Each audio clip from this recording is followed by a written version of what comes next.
Welcome to our third and very special day of the APEC 2015 CEO Summit. If I could invite you to please take your seats, we will begin now. We have indeed got a very exciting morning lined up, so if I could remind you to please turn your phones to silent.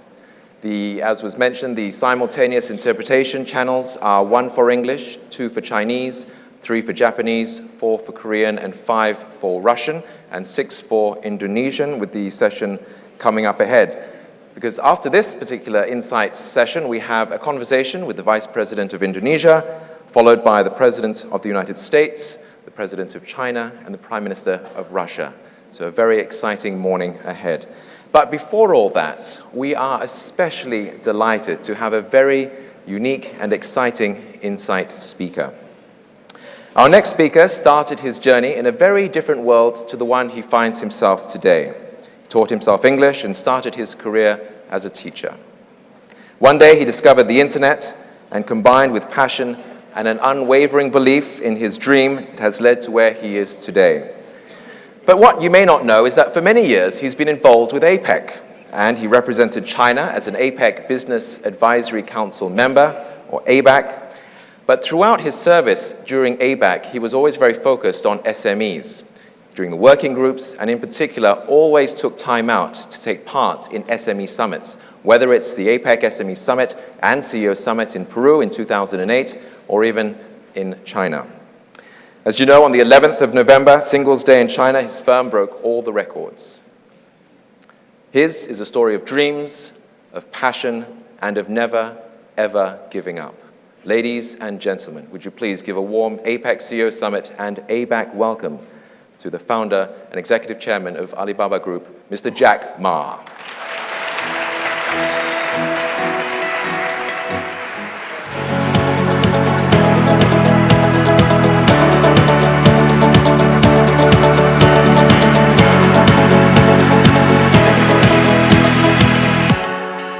Good morning, everyone. I am very excited to be back to the APEC. Honestly, I never thought that I would be able to stand here talking to so many wonderful CEOs and business leaders about my dream. 16 years ago in my apartment, that 18 people sit there and we discuss that we want to use the internet to help small business in the world. And I made a talk to my 17 colleagues about our vision, how internet is going to change. And I said one thing: if we people can be successful, 80% of the Chinese people can be successful.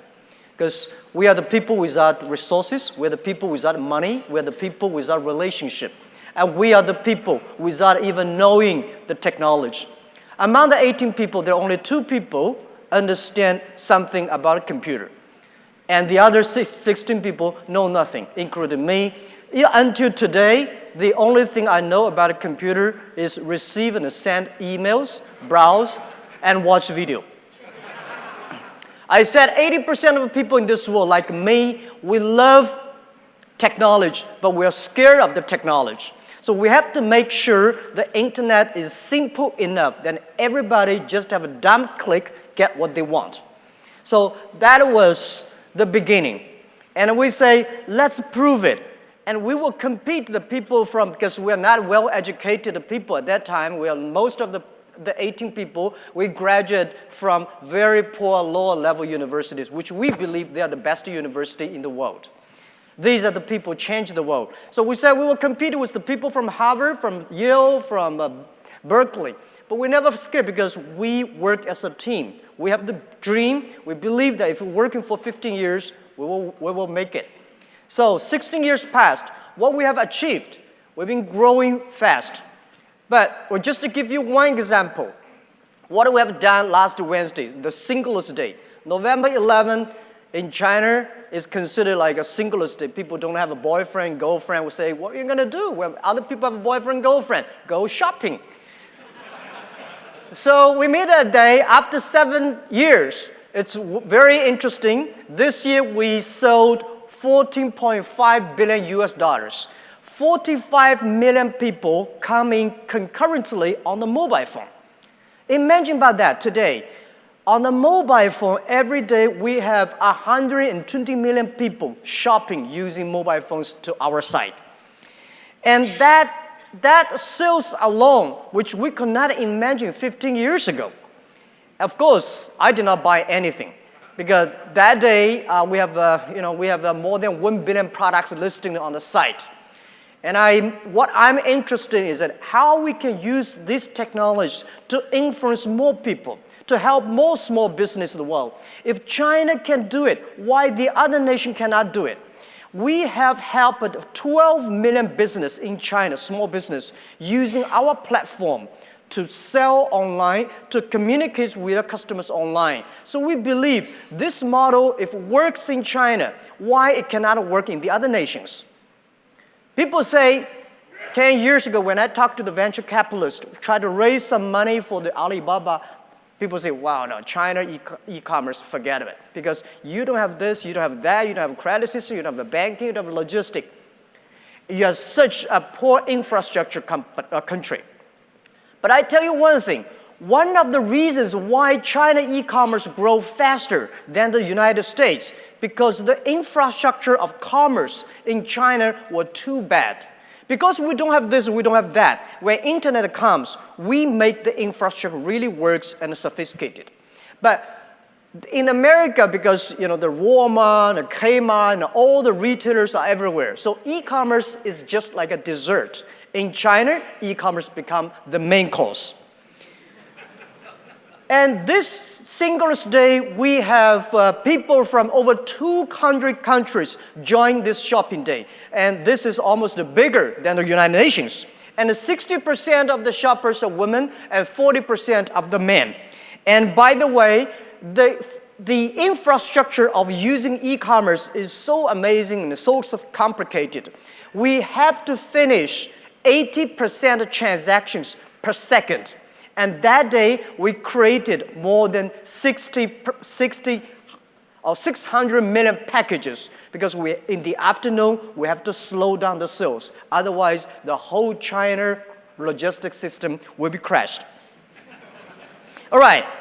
This record is not created by Alibaba. It's created by the small guys, the young people, the small business.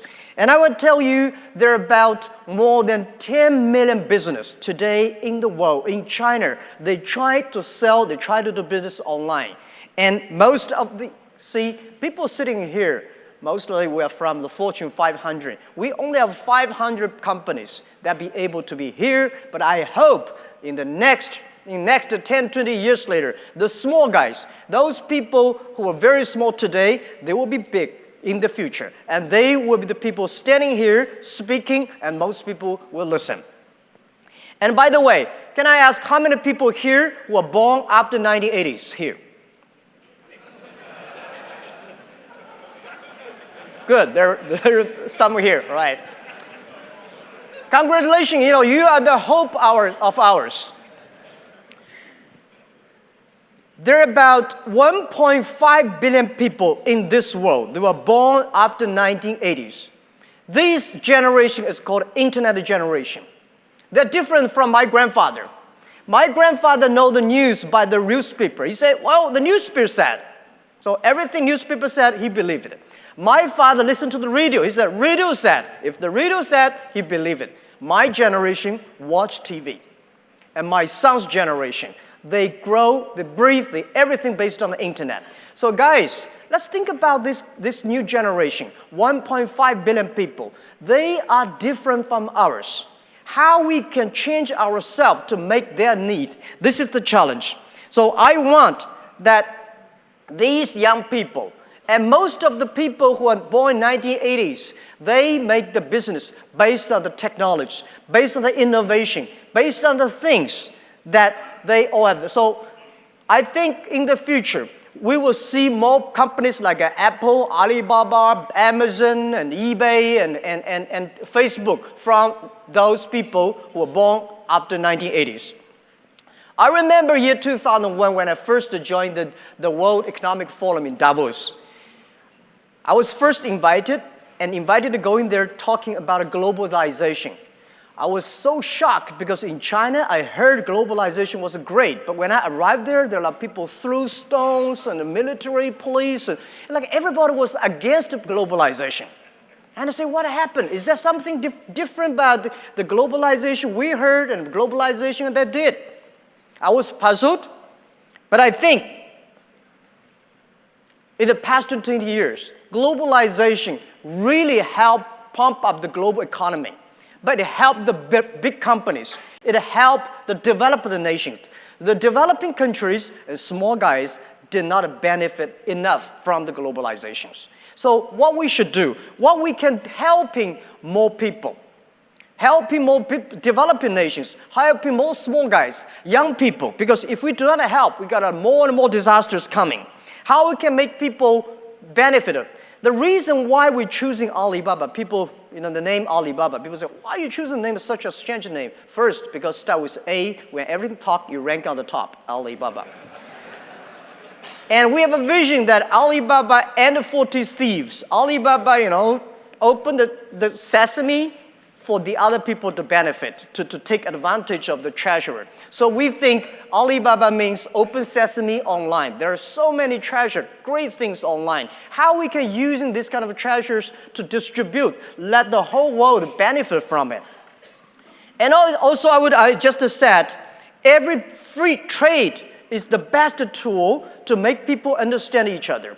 Trade is the best thing that make people cross the board. Trading is not about trading of the products. Trading is about the culture. It's about the passion. It's about the innovation and the creation. So we think no matter whatever country you are, no matter whatever size company you are, trade is a freedom. Trade is a human right. Trade should not be used as the tool against the other nations. So we think we should build up a new EWTO or WTO 2.0. Past 20 years, WTO did for big companies. Next 20 years, we should be using WTO to support small guys. Because if we cannot change it, it will be disaster for everybody. Small guys are the most innovative companies because 15 years ago, when we had this idea about using internet to help small guys in China, everybody said, no, impossible. We say, well, our job is to make impossible possible. Because since we don't have jobs, why not we do it? So I think, let's think about the WTO was agreement between government. And I think a real trade treaty should be agreement of the business. The business agree, the government follow. If the government agree on the business treaty, because of political reasons, because the government hate each other, all the business goes nowhere. That is why we've been waiting for the Doha round for so many. When I was a boy, I heard about WTO. Now, I'm still waiting for the result. So let's working on some solution, which I don't have a proper name for it. Maybe should the WTO 2.0 or EWTO. Let's agree something that really can help the small guys. Let's say, imagine today, Philippine people can buy online things from Argentina, buy things from Norway, buy things from Africa. Let's think about a small business in Africa. They can sell things abroad. Because I went to some of the nations, small countries. They have a very good tourist gifts, but people there, they don't buy that. But online, we find what's cute. I never saw this kind of gifts from the small countries. So cross the nations would be great. And our suggestion is that the country, if you really believe this is good, let's give in $1 million or euros. If the small business sell to the other nation, less than 1 million every year, we should give the duty free. Only giving all kinds of support to making sure the small guys can go across. We build up the infrastructure on the payment. We build up the infrastructure of the logistics system. And I think people may say, wow, it's so complicated. There's a lot of negotiations among the government. Let's do it online first. Because today, our sales in China this year is 500 billion US dollars. It's almost the same size as Walmart. And it's mainly in China. If we had a negotiation with all the government and provinces, this will go nowhere because they will never agree with each other. So because we never negotiate with them, we made this thing happen. So finally, I want to say, human beings are entering a new world. The three technologies, we are the luckiest people of the world, of this century. The first technology revolution happened in the UK, took about 50 years. The first 20 years about technology. The next 30 years was about implementation. And the second technology age happened in the United States. First 20 years technology, next 30 years is about implementation of the technology. Now, internet, we just passed 20 years. The next 30 years is how we can implement this thing into everybody's life, into every aspect of life. So every technology takes about 50 years. Think about the first technology, we have the organization called a factory, and it caused the First World War. The second technology, we have the organization of the company, they call it company, and we have the Second World War. So people don't worry about today, there are a lot of problems on the internet. We should have the Third World War against the poverty, the climate change, and the disease. So the first technology released people's muscle.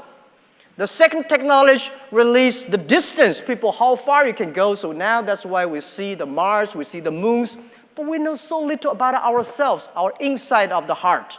So I think this technology is release of the brain, and this is going to change big. The world is going to be changed a lot of women leaders will be there. We have to build up a world that is more transparent, a world that is more inclusive, a world that is care the others, empower the others. So I'm very optimistic about the future. I believe trust of the young people, believe them, help them, empower them, because we are entering into a world that should be innovative. There are a lot of problems, but as always, my philosophy of doing business, because this is my philosophy I want to share with you. Today is difficult. Tomorrow is much more difficult, but the day after tomorrow is beautiful. Most people die tomorrow evening. You got to working hard. You got to work with the others. You got to entrust the future. You should always have the hope. Try to make sure that it's not on the movie you see Mission Impossible. It's on the real life. You have to make Mission possible. Thank you very, very much. Thank you.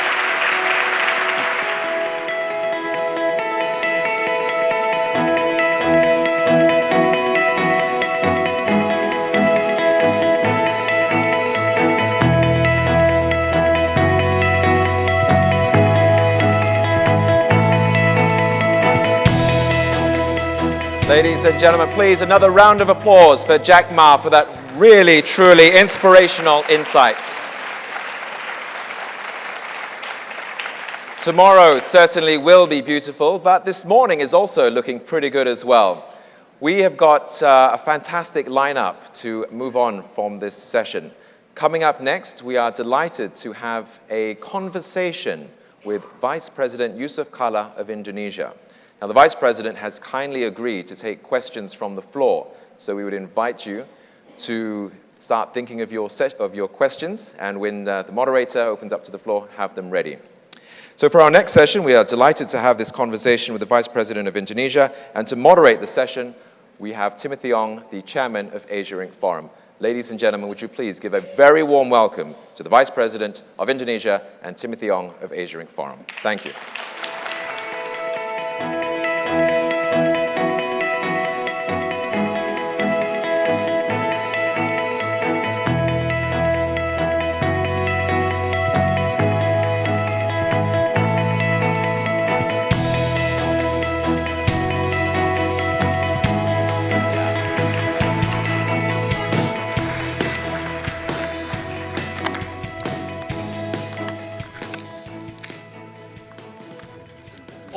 Yes, sorry.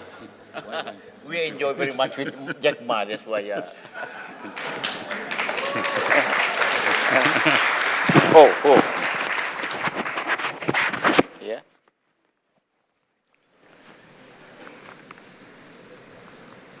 Ladies and gentlemen, in the world of APEC, Indonesia occupies a special place. Indonesia is the fourth largest country in the world in terms of people. First, China. Second, India. Third, the United States. Fourth, Indonesia. Indonesia is the third largest democracy in the world. Indonesia is the largest economy in Southeast Asia. Indonesia is the largest Muslim majority country in the world. It was in Indonesia 21 years ago, in the city of Bogor, that APEC announced its vision for free and open trade and investment in the Asia Pacific. At this APEC CEO summit, Indonesia is represented by her Vice President, Dr. Yusuf Kalla. Dr. Yusuf Kalla had a brilliant career in business before entering politics. He was Vice President of Indonesia in the administration of Dr. Susilo Bambang Yudhoyono from 2005 to 2009. He is Vice President in the administration of President Joko Widodo since 2014. Please join me in a warm welcome for Dr. Yusuf Kalla, the Vice President of the Republic of Indonesia. Thank you.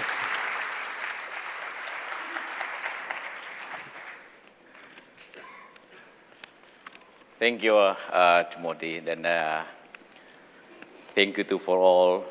I still remember that a few years ago, I still same with you in this APEC meeting in many places. Yeah. But this way, again, thank you very much, Mr. Chairman, Mr. Moderator, to his event.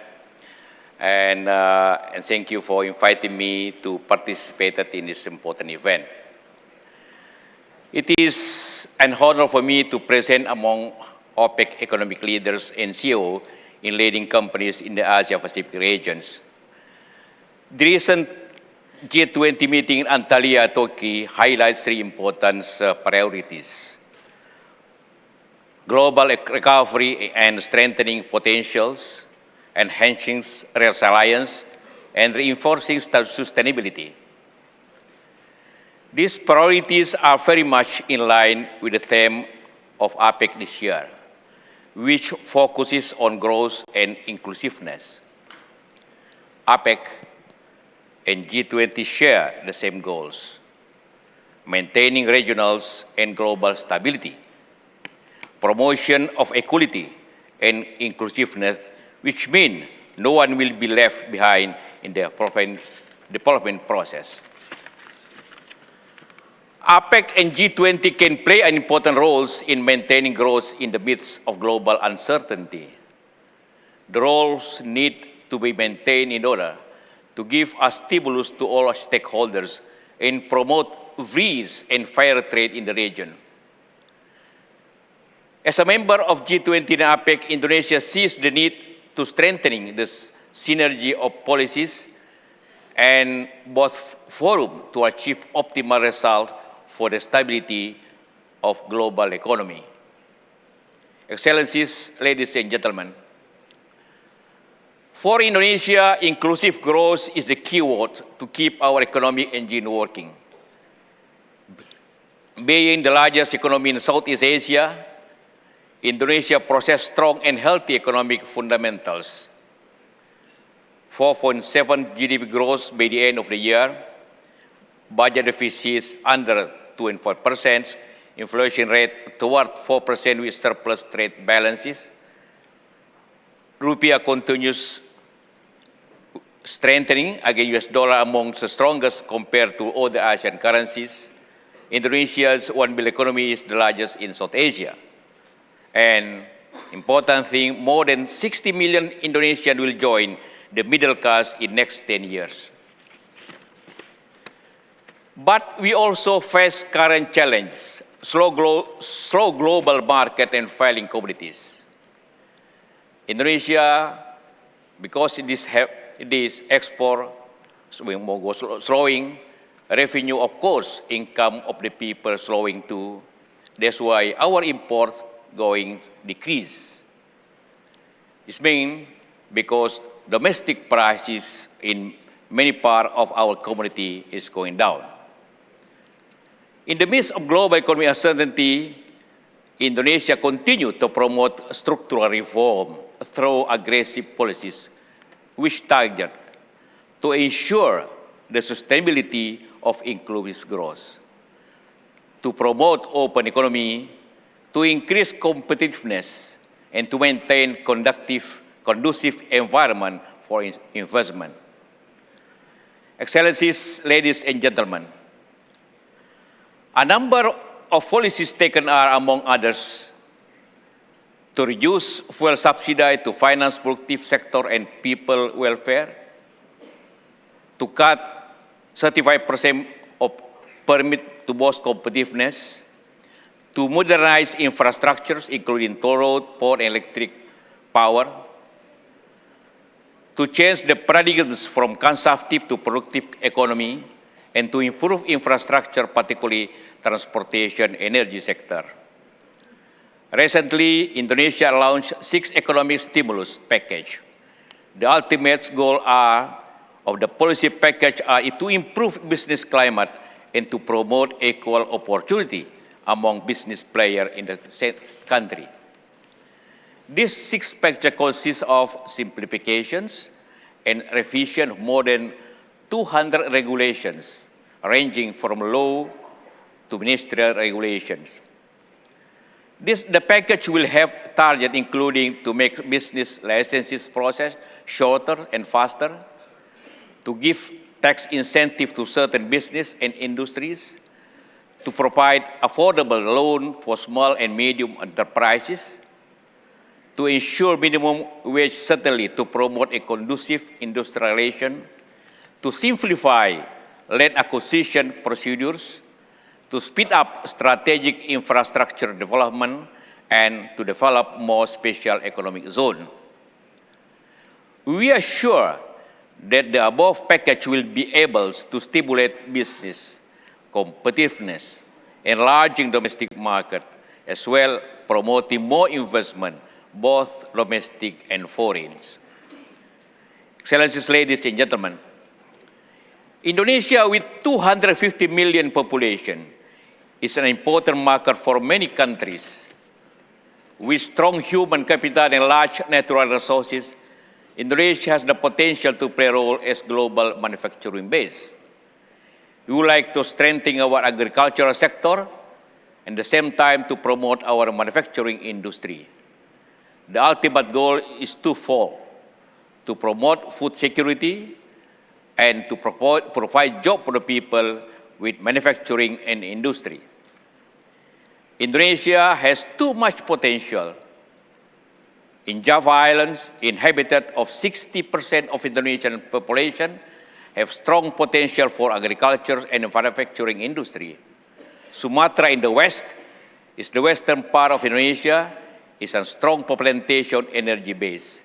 In Kalimantan is the key producer of coals and plantation product.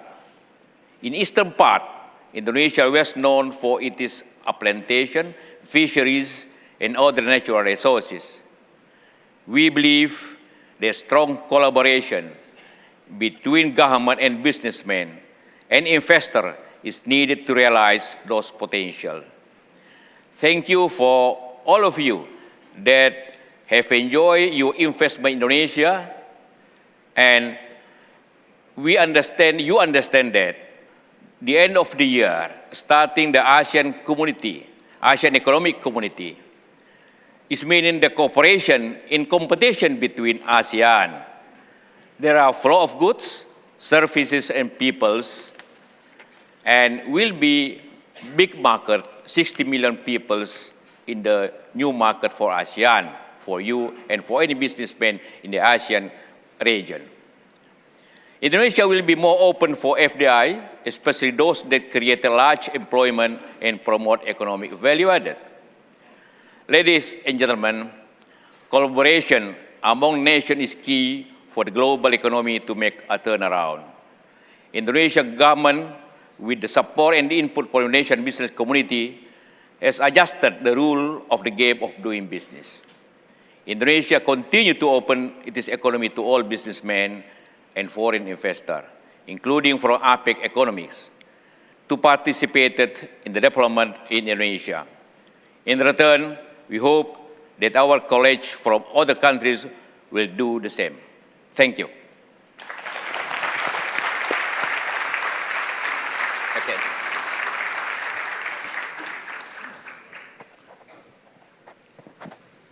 Vice President, thank you for your welcome to businesses to look at Indonesia. And it's very encouraging to hear all the measures that Indonesia has undertaken to open itself up to investment. Now, Indonesia was where the Bogor Goals was launched 21 years ago.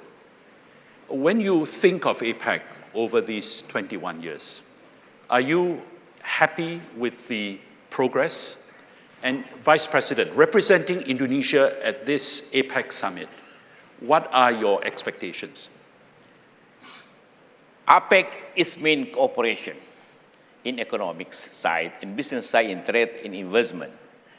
What we expected is that the cooperation and how to know each others and to make the trades more growing, because we understand that the Asia Pacifics, there are new power of economy with the good trades and investment will be make fundamentally growing the welfare of peoples with cooperations.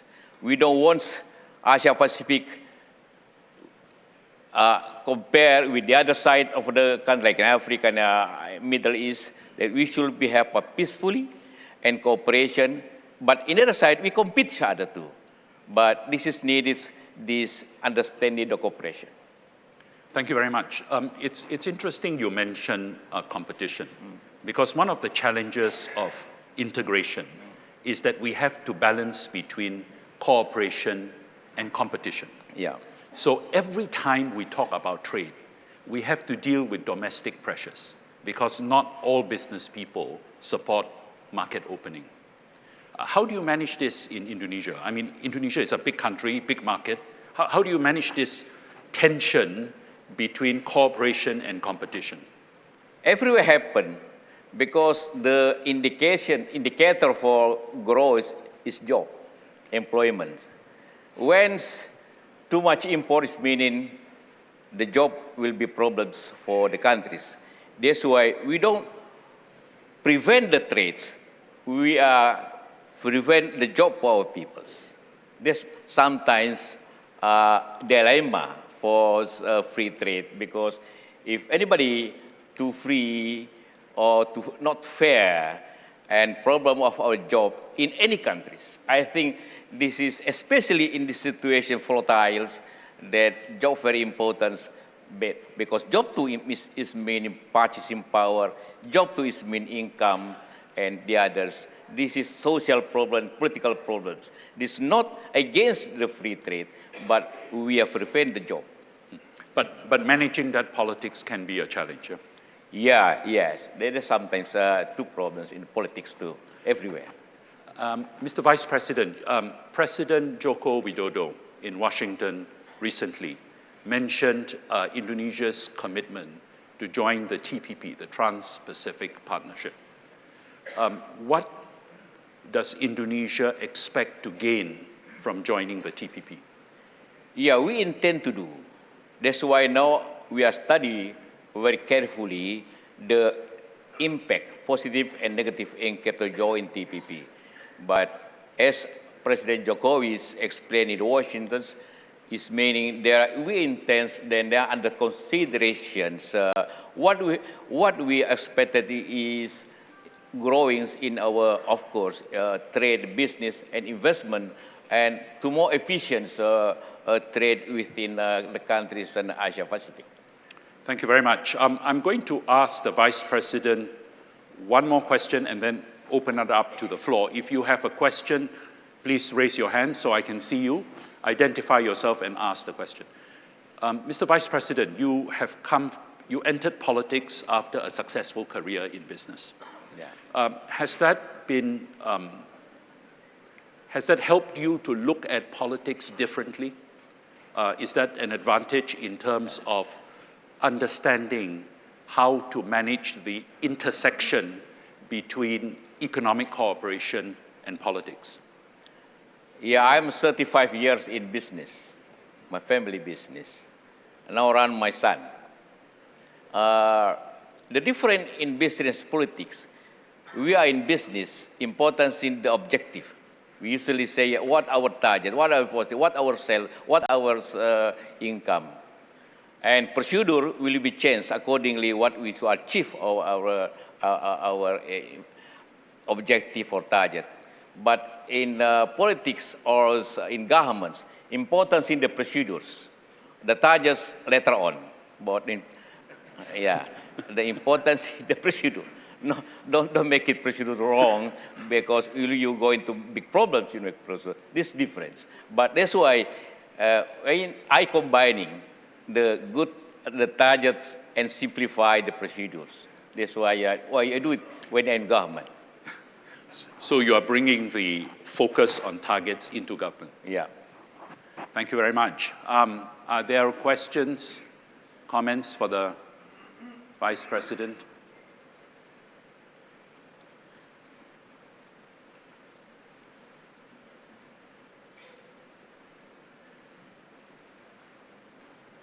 Yeah.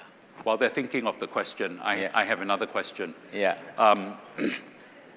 Mr. Vice President, we have in Asia the rise of China as an economic power and as a new major power in world affairs. And this has brought many new opportunities to Asia and to the world. But the rise of a new power also brings challenges because the global economy, geopolitics has to adjust to this rising power. How does Indonesia look at the rise of China? Only the country that have rising economics power can be political power. Because if you will be a political power, you need good, strong military power, and only you can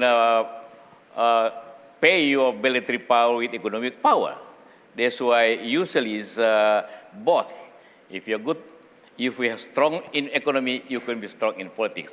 But not this meaning you're strong in politics, you're strong in economy. That's why China? Because they're starting with strong economy and they may influence the politics. This is very usual in this our history. That's why we appreciated that. We hope that China can be stabilized.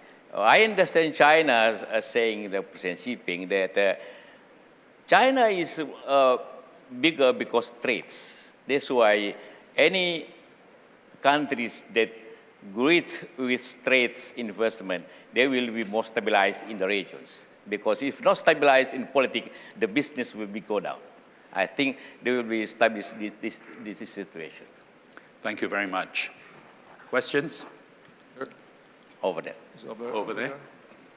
Okay. Yes, Gentlemen. Again, of course, my name is Henry Lim. I'm the Research Development of Agriculture. I understand that I have two questions. Is Indonesia, are you sufficient in rice? And then the second one is that... can you repeat that first question? Is Indonesia sufficient in rice? Are you importing rice or are you exporting rice? And then the second one is that we are in Indonesia and we are helping the Indonesian government, a quasi-government office called Sanyang Sri, in producing hybrid rice seeds. But unfortunately, our problems if we deal with the government is that every time they change administration, the head of this agency changes, and so there's no consistency. What I would like to ask is whether if the Indonesian government, the present government, is still encouraging Sanyang Sri in order for us to develop the hybrid rice market in Indonesia. Thank you. Thank you very much. Now, this is a very specific question on hybrid rice. Can we take another one or two questions before turning to the Vice President?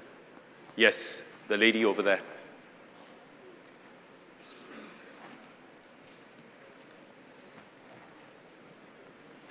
Microphone? Over here.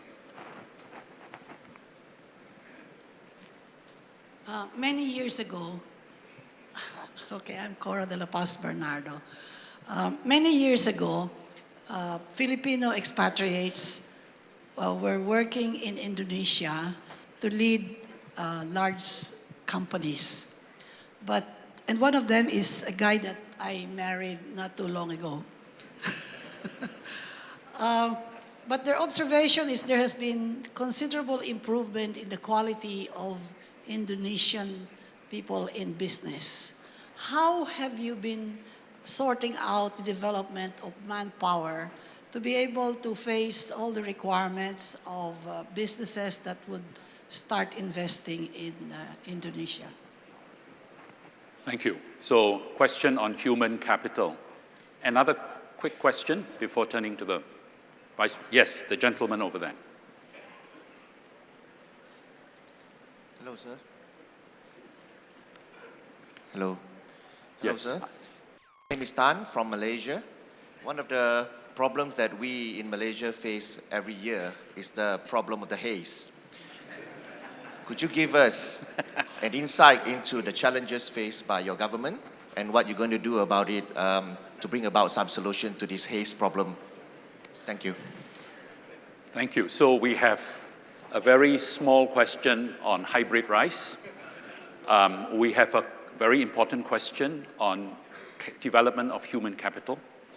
And we have a potentially complicated question on the haze.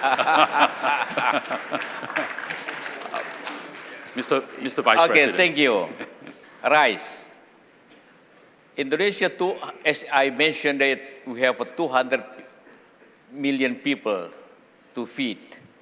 And in meantime, our fatty fields is more minus because you need housing, offices, and many business sites. That's why sometimes we need import of rice, especially this year because El Nino. That's why we usually import only 1 million ton from Vietnam, maybe there, because we need stability in our stock for problem for El Nino this time. That's why we still import this year. But we hope next year, when this weather's good, I think we need not the imports again. About Sanyang Sri hybrid, yes, we have a center of rice seeds, we call it Sanyang Sri. We still improving for hybrid, and we will continue to make it, the production is growing accordingly to our populations increasing too.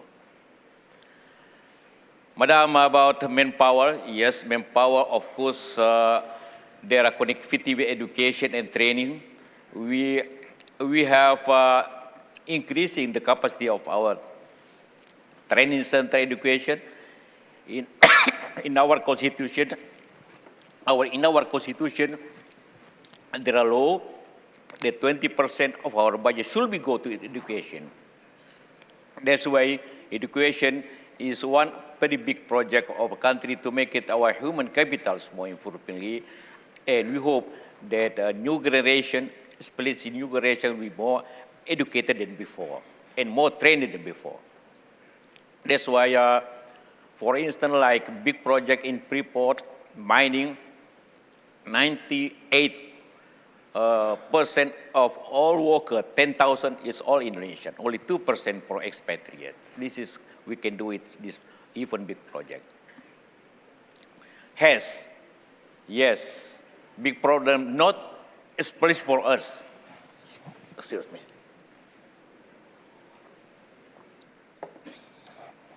especially this year when El Nino, long dry season in Indonesia in one part of Asia Pacific, that the forest easily. There are two reasons why.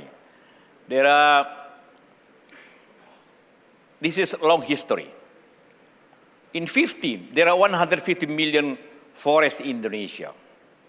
But when in 1670s, many foreign companies teach our people how to log and how to timber a business and destroy a million or 100 million, around 50 million of our forests and more dry, the situation in Kalimantan and Sumatra. That's why it happens. And including the peatland problem. That's why camp has. One thing that we cannot control because the wind. I'm so sorry in Malaysia and Singapore to say that we cannot control the wind. We don't want the haze going everywhere, but the wind we can controlling. That's why if we come to others, this happens. Not because our want to make a haze to our neighbor, because the wind do that. As well as I say that 10 months every year, the good weathers going to our neighbor, and of course you enjoy that. We don't say you pay that, but if there's some bad problems, of course this is our problem in the region too. What we have for now, we have this year we have a big project to restore all forests. We need international cooperation because they say tropical forest in Indonesia is the lung of the world. If the wall of the world, let's rehabilitate our lung. Not Indonesia rehabilitate the lung, but the world enjoy that. We are same. We are the same. Make it. That's why we appreciate that. We hope that the Paris Conference for Climate will make a result that we should rehabilitate it and we should pay togetherness to make a good environments in the world. That's why we hope that next year the haze maybe still there, but we'll be reducing with big effort in our side. And thank you to the cooperation in the region. They send plane and many things to support it, but you cannot, we cannot do it a lot if the El Nino like this year happened. Thank you very much. Vice President, yes. You are going to go into the leaders' meeting Yes. very shortly. Yeah. If there is one thing you would like to see from this APEC summit, Yeah. what is it? Cooperation, and let's hand by hand join first how to make it this situation, volatiles, weakness of economies, back against, and making our countries is back to develop, more growing, and welfare for the people. Thank you. And if there is one challenge, one big challenge that you see blocking this cooperation or making it more difficult, what would that be? Dialogue, because you cannot solve the problems with power anymore like now on. Dialogue, how to solve dialogue like South China Sea, how we can make it dialogues, and how cooperation in free trade in between others can be make our advantage for the people too. And Mr. Vice President, here we have the delegates of the APEC CEO Summit, many of them representing very successful, very large companies. Yeah. If you have one message to say to them regarding Indonesia, how would you like them to think about Indonesia? One message. Please come.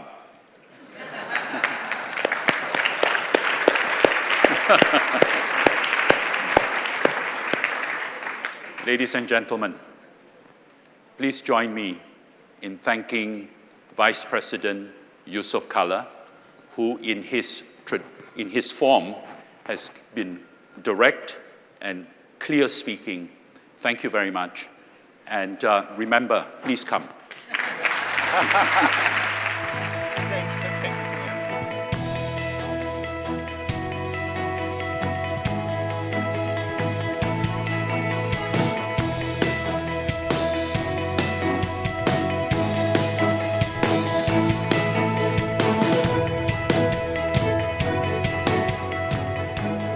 Beriburan terima kasih kepada Bapak Vice President of Indonesia. Thank you for joining us in conversation here at the APEC CEO Summit. And also thank you to Dr. Timothy Ong of Asia Inc. Forum for moderating the session. Ladies and gentlemen, we would invite you to remain in your seats. We are going to refresh the stage. We are going to prepare the room for the sessions that are to come. As you know, the following session, we are delighted to have President Barack Obama of the United States. That will be followed by President Xi Jinping of China, and then Prime Minister Dmitry Medvedev of Russia. So please remain in your seats, and we will be back in a few short minutes. Thank you. See you later.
Ladies and gentlemen, the President of the United States.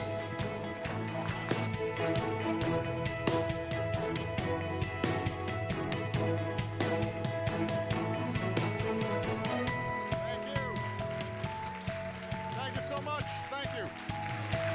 Thank you, everybody. Thank you. Thank you so much. Thank you. Everybody, please have a seat. Well, good morning. I understand that Jack set the place on fire this morning already with his remarks, so he's a hard act to follow. And I'm going to keep my remarks brief because unlike some previous APEC CEO summits where I've just made a speech, we've got an opportunity, I think, to hear from a couple of outstanding individuals. I want to thank Jack as well as Isa Mejino for joining us. And you'll find out more about Isa. You probably already know about Jack, but she's outstanding and I think an example of why I feel extraordinarily optimistic about our future. It is wonderful to be back in the Philippines. We appreciate President Aquino and the Filipino people for their warm welcome and for their leadership in hosting this year's APEC summit. So To our Filipino hosts, salamat po.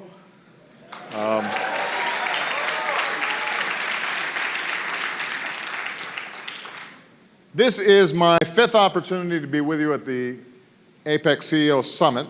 I'm halfway through an around-the-world trip to Turkey, the Philippines, and Malaysia. I am crossing every time zone.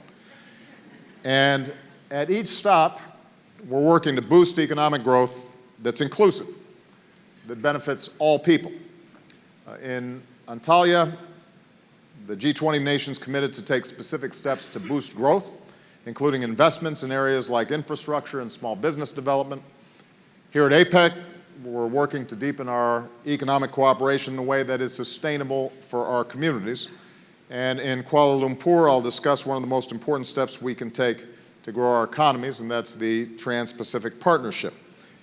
Now, as business leaders in the Asia Pacific, you have a great stake in each of these issues. But the topic that I want to focus on today could have a even greater impact, not just on your companies, but on every country in this region and around the globe. And I'm talking about the urgent and growing threat of climate change. A challenge, but also, I would argue, an opportunity. No nation is immune to the consequences of a changing climate. But with its many low-lying islands, its coastal regions that are vulnerable to flooding and land loss, few regions have more at stake in meeting this challenge than the Asia-Pacific region. Now, last year, in fact, the island nation of Kiribati was purchased a plot of land in case its people, future climate change refugees, need to seek safety from the rising sea. And here in the Philippines, you're barely removed by about 2 years from Super Typhoon Haiyan, a storm that claimed thousands of lives and cost billions of dollars in damage. We know that no single weather event is necessarily caused by climate change alone, but the patterns and the science don't lie. Temperatures and sea levels are rising, ice caps are melting, storms are strengthening. If we want to prevent the worst effects of climate change before it's too late, the time to act is now, and it is going to affect people's bottom lines. Agricultural production will be impacted if we do not get on top of this. Economic disruptions, we will be able to price the costs in serious ways. Already insurance companies are factoring it in to their determinations. And that's why in Paris, just 2 weeks from now, we have to come together around an ambitious framework to protect the one planet that we have while we still can. Now, the good news is already more than 160 countries, representing about 90% of global emissions, have put forward climate targets for post-2020. But we've got a lot more work to do. And nevertheless, I'm optimistic that we can get an outcome that we're all proud of, because we understand what's at stake. An ambitious agreement in Paris will prompt investors to invest in clean energy technologies because they will understand that the world is committed to a low-carbon future. That's a signal to the private sector to go all in on renewable energy technologies. And if we can get an agreement done, it could drive new jobs and new opportunities and investment in a global economy that, frankly, needs a boost right now. One of the topics of discussion in G20 was, where can we generate sufficient demand? The United States economy is doing relatively well, but we are impacted by weakening demand around the world. China's undergoing a necessary transition in its economy, but it means that its growth rates will not be necessarily as fast. A lot of other emerging markets have seen slow growth, or in some cases, like Brazil, contraction. And as a consequence, the possibility for us to start investing in clean energy, power generation that is sustainable, leapfrogging old technologies and getting into new technologies, all could provide an enormous boost, and there is a lot of capital out there looking to invest. And if we send a signal that this is something that every nation around the world is serious about, it can be an enormous generator of opportunity. So the United States is leading on this issue. Since I took office, we've doubled the distance new cars will go on a gallon of gas by 2025. We're producing 3 times as much wind power as we were when I came into office, and we are producing about 20 times as much solar power as when I came into office. Thanks in part to the investments we've made, there are already parts of America where clean power from wind or sun is actually cheaper than dirtier conventional power.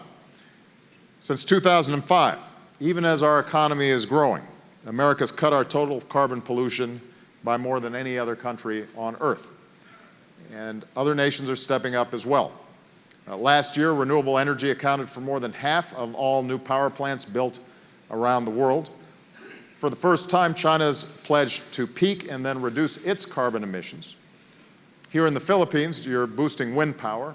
APEC is working to double renewable energy and reduce energy intensity by 45% over the next 2 decades.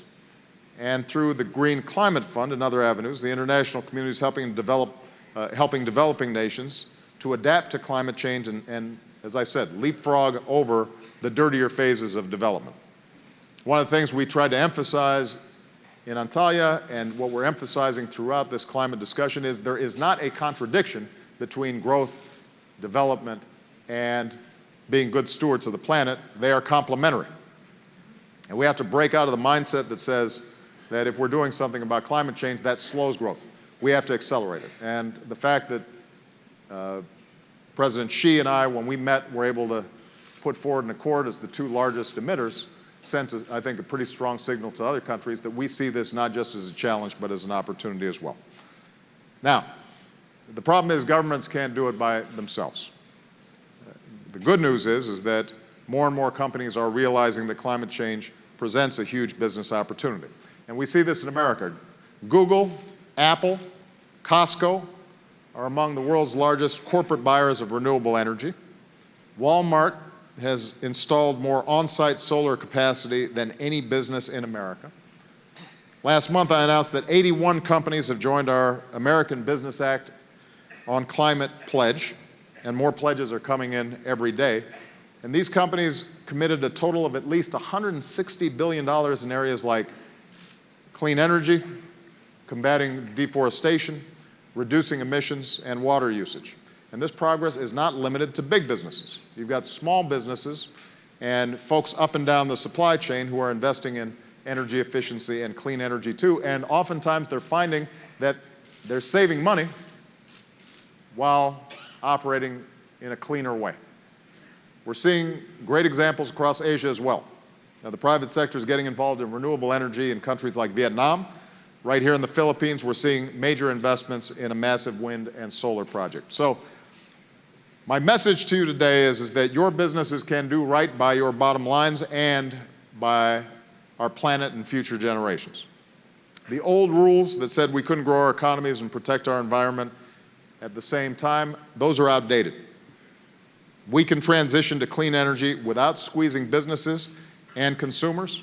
When we doubled fuel efficiency standards on cars, that's money in people's pockets because they're spending less money at the gas station. And that's true across our economy. And this is the way that the world is headed. It's going to go in fits and starts. There will be some countries and some sectors that resist. But it is inexorable, it is inevitable that we move in this direction, and I hope that the companies that are represented here see this as an opportunity. Innovators are coming up with new ideas every single day, which brings me to my 2 partners here for this panel, Jack Ma and Isa Mijeno. Isa is an entrepreneur here in the Philippines who launched a startup around a brilliant idea, which is selling lamps that run on nothing more than salt water. She's an engineer. She'll have to explain the physics around this thing. And I guess you've heard of Jack.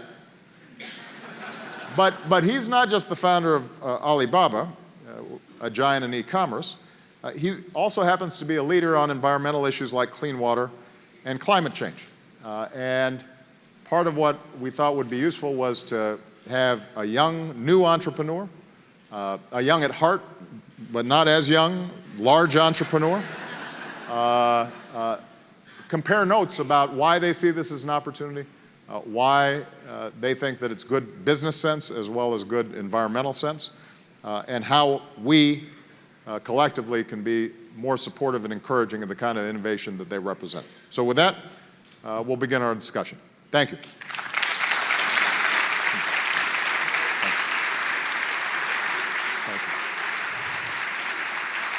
Thank you. So let me start with you, Jack. Is the mic on? Yes? All right. Jack, I know you've been passionate about the need to... Something's going on here. Huh? Is it working? Okay. I know you've been passionate about the need to fight climate change. I want to get a sense from you of why you think it's so important.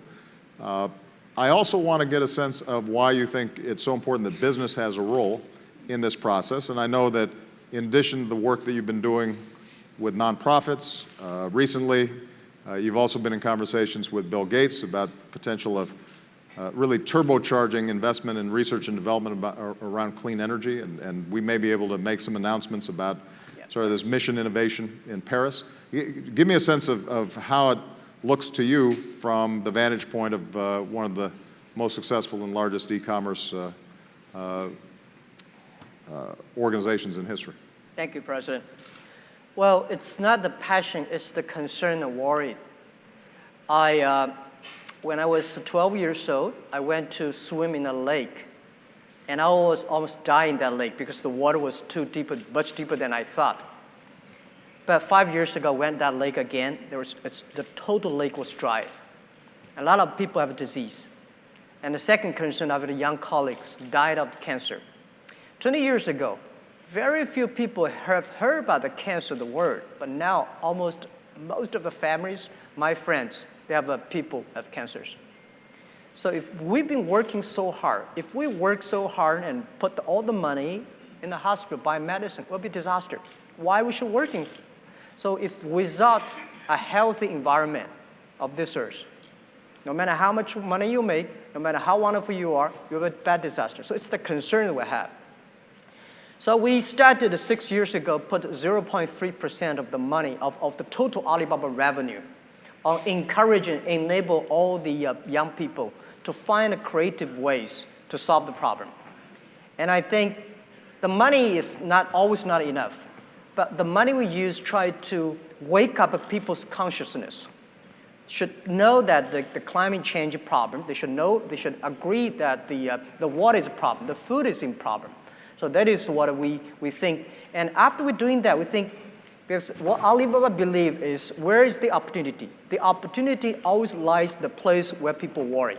If you solve the worry problem, that's the greatest opportunity you have. So after 5 years, we find this is a huge chance. So as you said 2 weeks ago, Bill Gates called me about inviting me, join the force together, investing in the clean technology. I think it's a fantastic idea, and I think it took me and the company believe this is something that we can do the contribution. As I say, we are not a big company. Compared to 15 years ago, we are big. But compared to 15 years later, we are small. But if we do not care about this earth, we do not care about the water, food, the environment, I think nobody can survive, whether you're big or small. So this is the concern. This is the worry I have. Excellent. Now you mentioned the need for continuous innovation in this area, and that's why we have Aisha here. And Jack remembers when he was starting a company. Aisha's sort of at that early stage, but as an engineer by training, you had an idea that could both do well and do good. So tell us a little bit about what your idea was. Tell us about SALT, and what lessons have you learned as a young entrepreneur in terms of making an impact? Okay, so first of all, let me take this opportunity to express my deepest appreciation for allowing me to sit with you, Mr. President, Mr. Ma, to share our advocacy and mission with SALT, and of course tackle on a more serious matter like climate change. It's really, truly an honor. So my brother and I founded SALT, so it's Sustainable Alternative Lighting. And our main advocacy is we wanted to address the light inequality gap, first in the Philippines, by focusing on the people at the bottom of the pyramid, because it comprises of about 15 to 20% of the country's population. Now, most of these families live on island communities, and they are not connected to power grids. So they mainly use kerosene and fuel-based lamps as the main source of lighting. And we know the danger that kerosene lamps poses. It can cause fire accidents, it emits black carbon. So that's the main reason why what we want is we wanted to provide these people a lighting option that is more cost-effective, more safe, more sustainable and environmentally friendly by a way of a lantern that uses saline solution or ocean water as a catalyst to generate electricity. In turn, it will be able to power up LED and, of course, power up a USB port where you can also charge low-power mobile devices like your phones.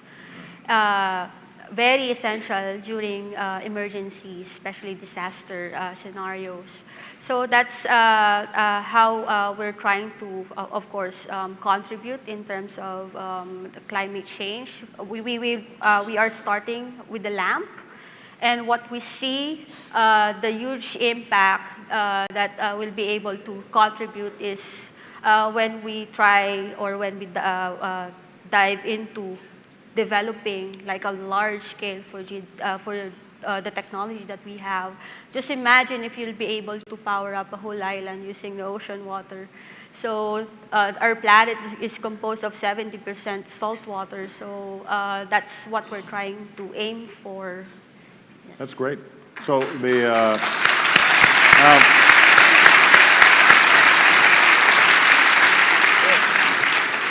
just to be clear, so with some salt water, the device that you've set up can provide, am I right, about 8 hours of Yes, lighting? 8 hours of lighting. And all you need to do is you just have to replenish the saltwater solution, and then you'll have another 8 hours of And the lamp operating is $20, roughly? Around $20. Around $20, and it will last you for?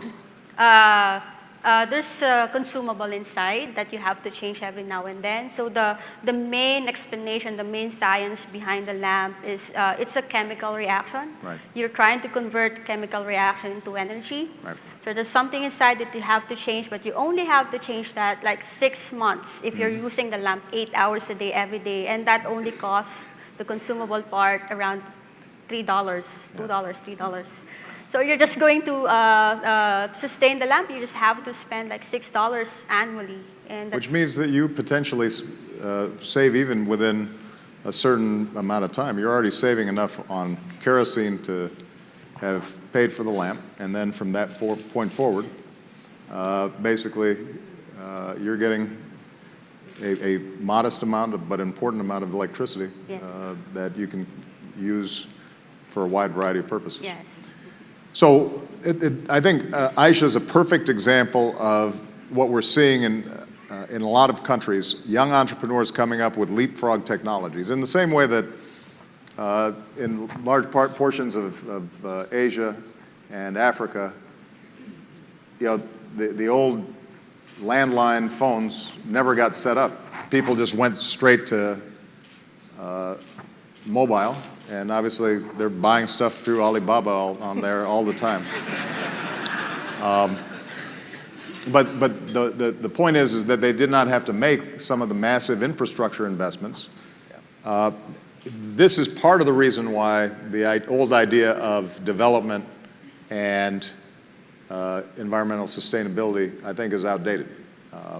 It does raise the issue, though, of how we can do more to support young entrepreneurs like Aisha. And Jack, you have the benefit of having been on both sides of the equation. Early entrepreneur, scratching and clawing to get things done, and then now obviously a very successful businessman.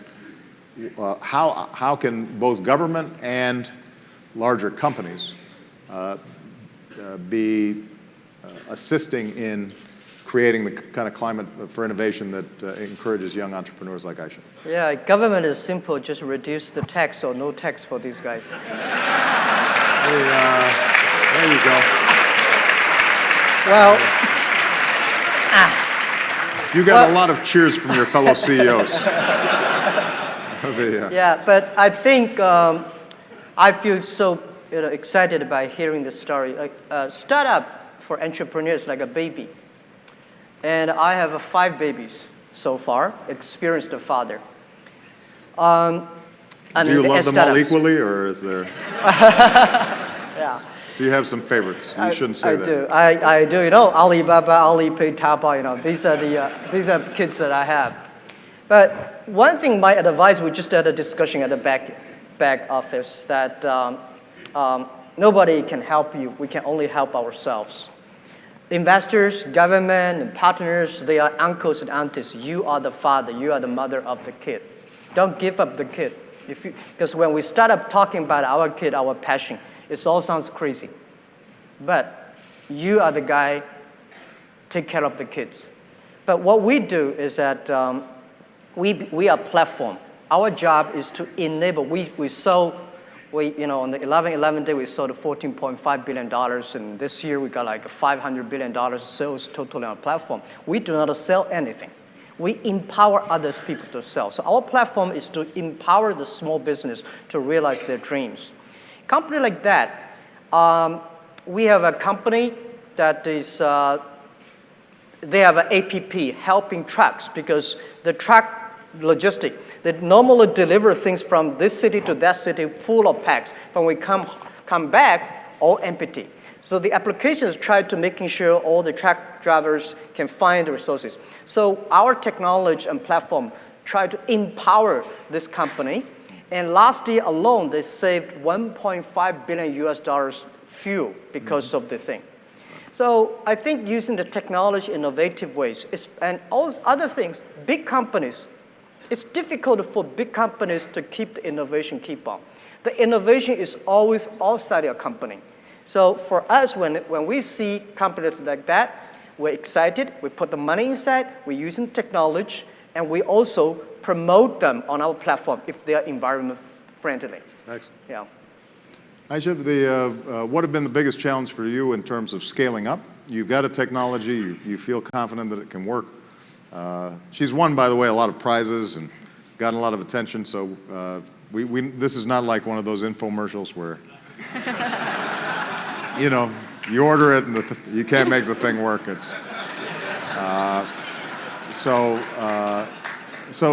But what have been the biggest challenges, and how could both the public sector and the private sector be more helpful in terms of encouraging young entrepreneurs like you? Well, based on our experience, I guess what we need here is like a support system, because we have the passion.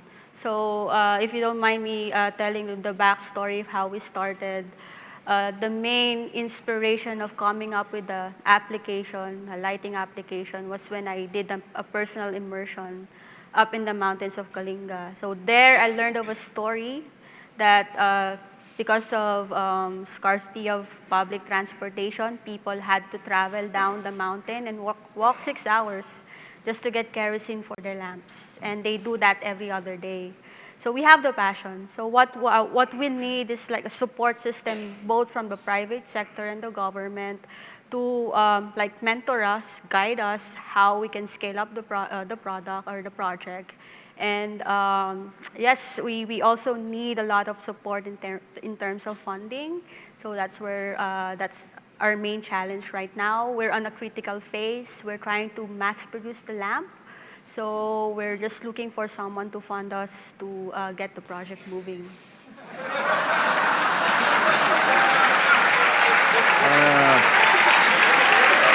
I'm just saying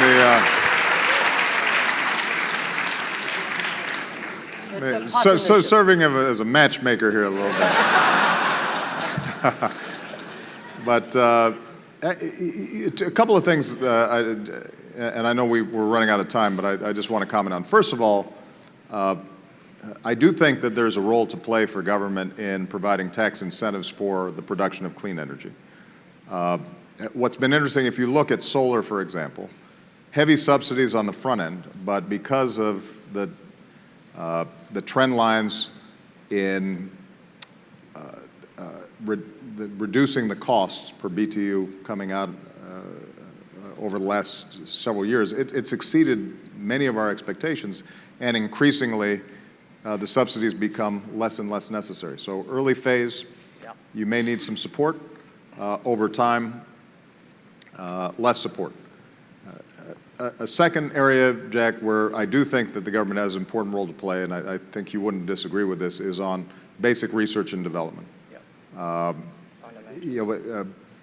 Most of your businesses, the people in this audience, you have an R&D budget, but oftentimes it's commercializing a technology that's relatively proven, tweaking it, where governments can do what it's hard for companies to do, is to that front-end basic research that doesn't have necessarily an immediate payoff, but will then serve as the laboratories for young people like Aisha to discover, based on that basic research, I've got a new idea and I can do something else. And that's, in fact, how the internet came about, in part, was a combination of incredible innovation, but also some basic government funding that had come in on the front end.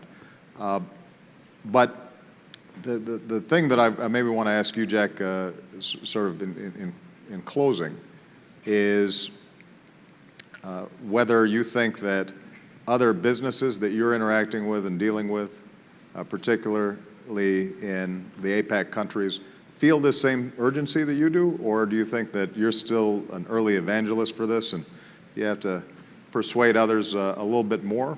And the reason I say that is because I think China's an interesting example. Like the earlier patterns of England or the United States, when a country is growing rapidly, it doesn't pay a lot of attention to the environment. As it enters into sort of middle income status, suddenly people start looking at cancer rates, they start looking at the air, the water, and you become more conscious and that that's a good, a value that we have to price and care about. And I'm wondering whether you think your fellow business leaders are seeing that same kind of transition and opportunity in this region. Yeah, I think I take China, for example. I think today, because of the air in Beijing, the smogging, it caused attention, and government and all the business changed a lot in the past 4 years. I just came back from Beijing 4 weeks ago. My throat was painful.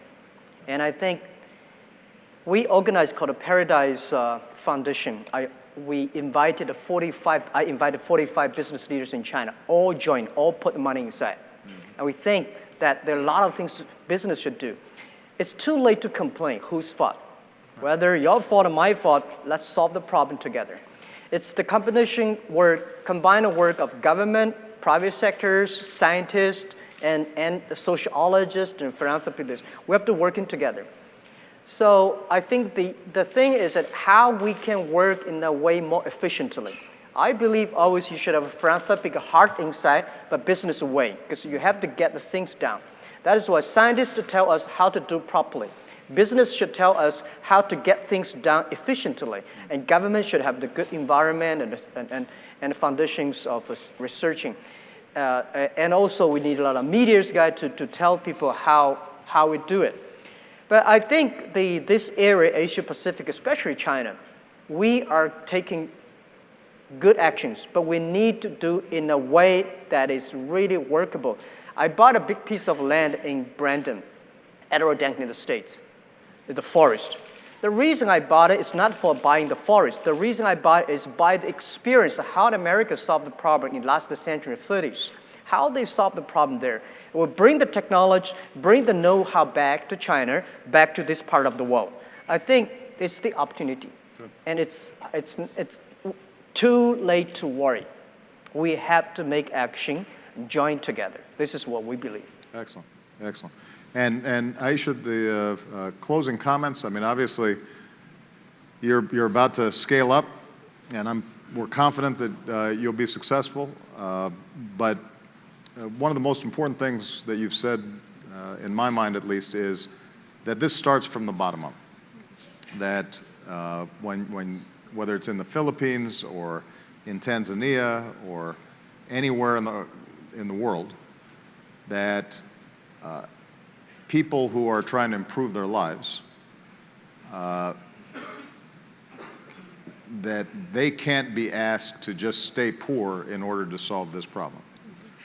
They need electricity, they want transportation, they want the same things that exist in developing nations. But what that means is that if we're working at that grassroots level, seeing what folks need and figuring out in an efficient way how to deliver improved quality of life while being environmentally sustainable, that's an enormous opportunity. But it starts at looking at the aspirations and hopes of ordinary people. Is that a fair thing to say? Yes, it's mainly a collaborative effort. You should not just rely on the government. Of course, you should also do your part, both as a citizen of the nation to help your people. So like what we're doing, I'm focusing on what I'm good at, which is, of course, R&D, research and development. And we just entered, with the help of local incubation program here in the Philippines, we were able to partner with a local manufacturing company who's trying to help us assemble the lamp. And we're also in talks. We are getting so many support from organizations and foundations to distribute the lamps across the Philippines. So with all those, it's a collaborative effort. So you have to, of course, be open with regards to partnering and helping out people, especially in our case, people that don't have access to electricity. Electricity is a basic need, and light is a basic need, and we should be addressing that. And before I get to my closing remark, I would like to focus on climate change, coming from an academic background. So I just wanted to emphasize that climate change is real. So it's a fact. It's not a myth that scientists created in order to get funding or grants. So it's real. So it's happening now. Just to give you like a simple analogy of what stage we are in climate change right now, it's like climate change is like cancer. So at stage 1, your cell starts mutating. And then at stage 2, you start feeling the symptoms. If you're self-aware, you go to the doctor and get treatment. If you're not aware, of course, you take it for granted, and then you go into stage 3, you start feeling the severe effects of the symptoms until finally stage 4, you're noticing that your health starts declining. You get the best oncologists, pay the best hospital, but it's not working because everything is too late. Right. So climate change is like that. So right now, I believe so, we're on stage 2. So we're stage 2. So I'm just saying, people. It's you don't want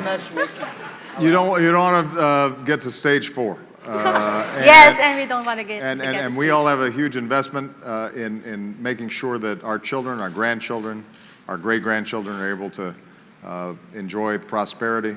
And that's dependent ultimately on a planet that accommodates us.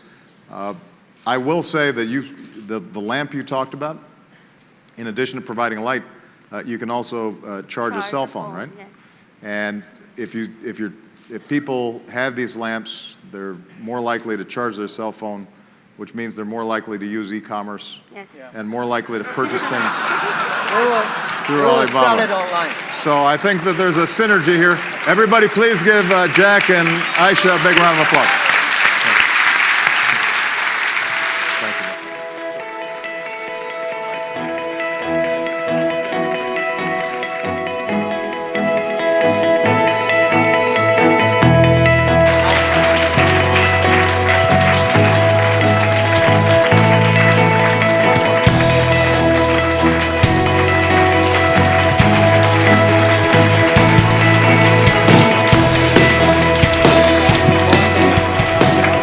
That concludes this session. We will have a short break before the next one, but please take all your bags and belongings with you as you exit. Otherwise, these will be treated as a security risk. Thank you.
Ladies and gentlemen, please take your seats as we are about to begin the next session.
Ladies and gentlemen, in a few minutes, the President of China is about to deliver his address.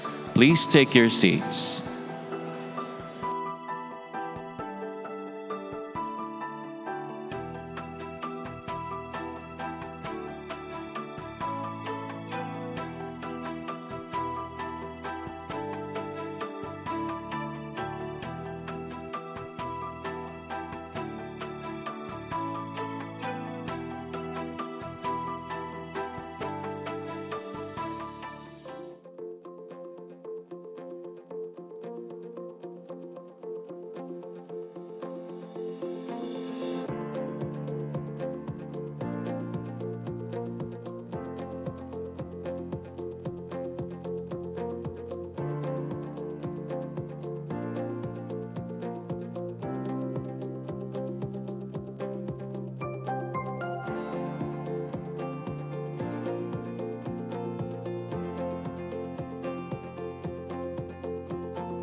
Ladies and gentlemen, in a few minutes we are about to hear the keynote address of the President of China.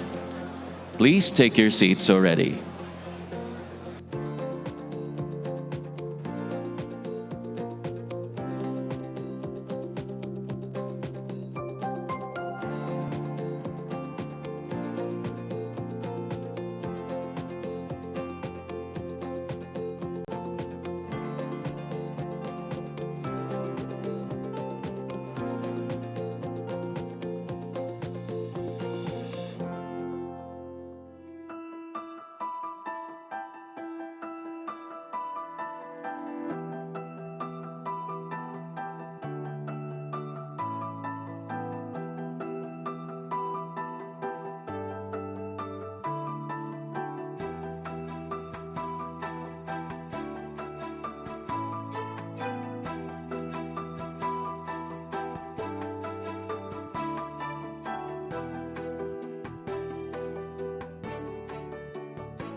Ladies and gentlemen, our next session is about to begin.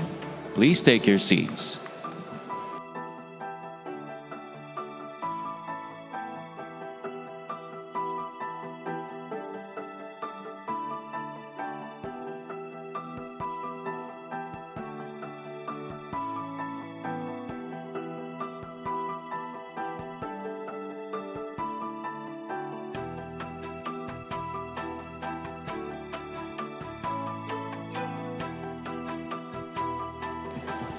Would like to request everyone to be seated for us to begin the next session.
Ladies and gentlemen, we must have everyone seated before the session can commence.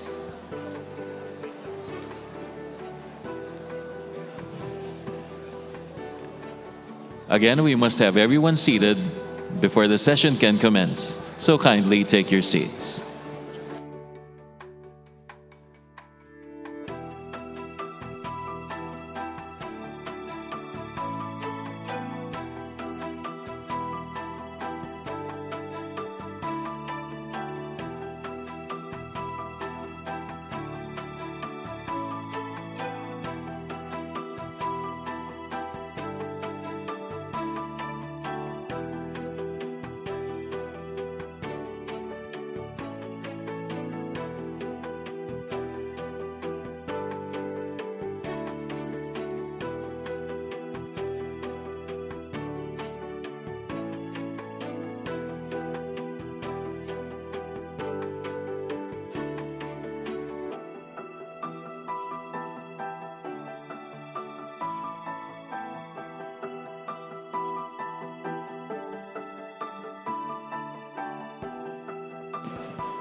Again, ladies and gentlemen, please take your seats.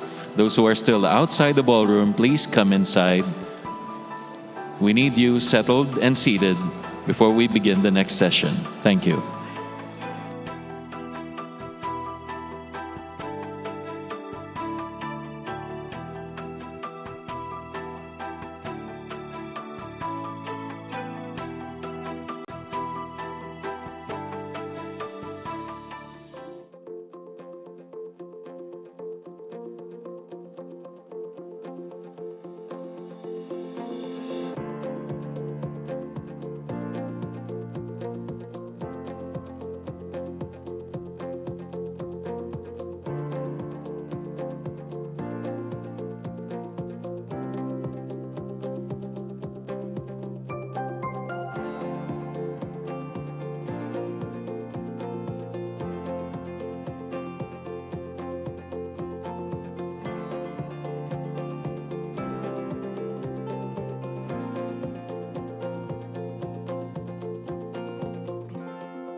Ladies and gentlemen, please be seated.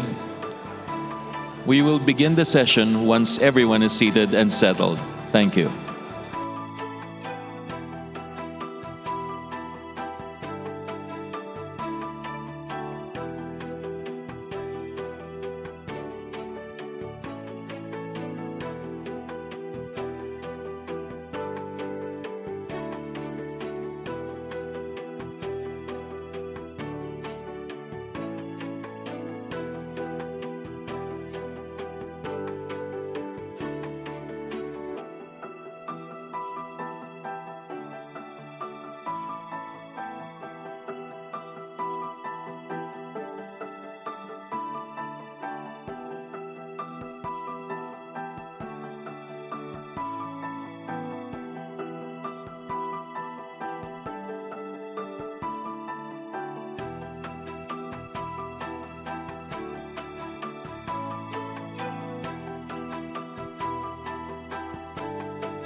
Ladies and gentlemen, our session is about to begin.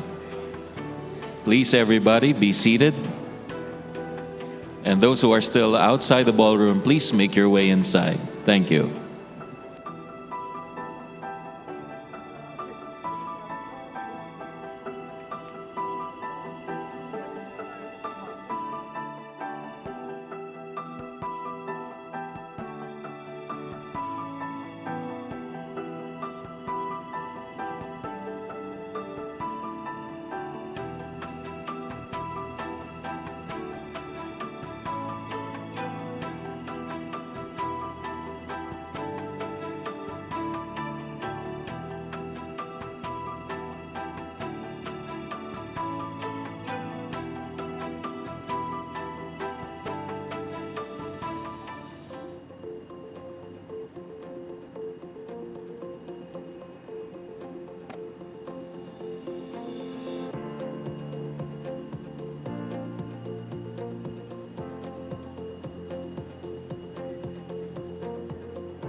Ladies and gentlemen, a very good morning. Would you please give a very warm welcome to President Xi Jinping of China.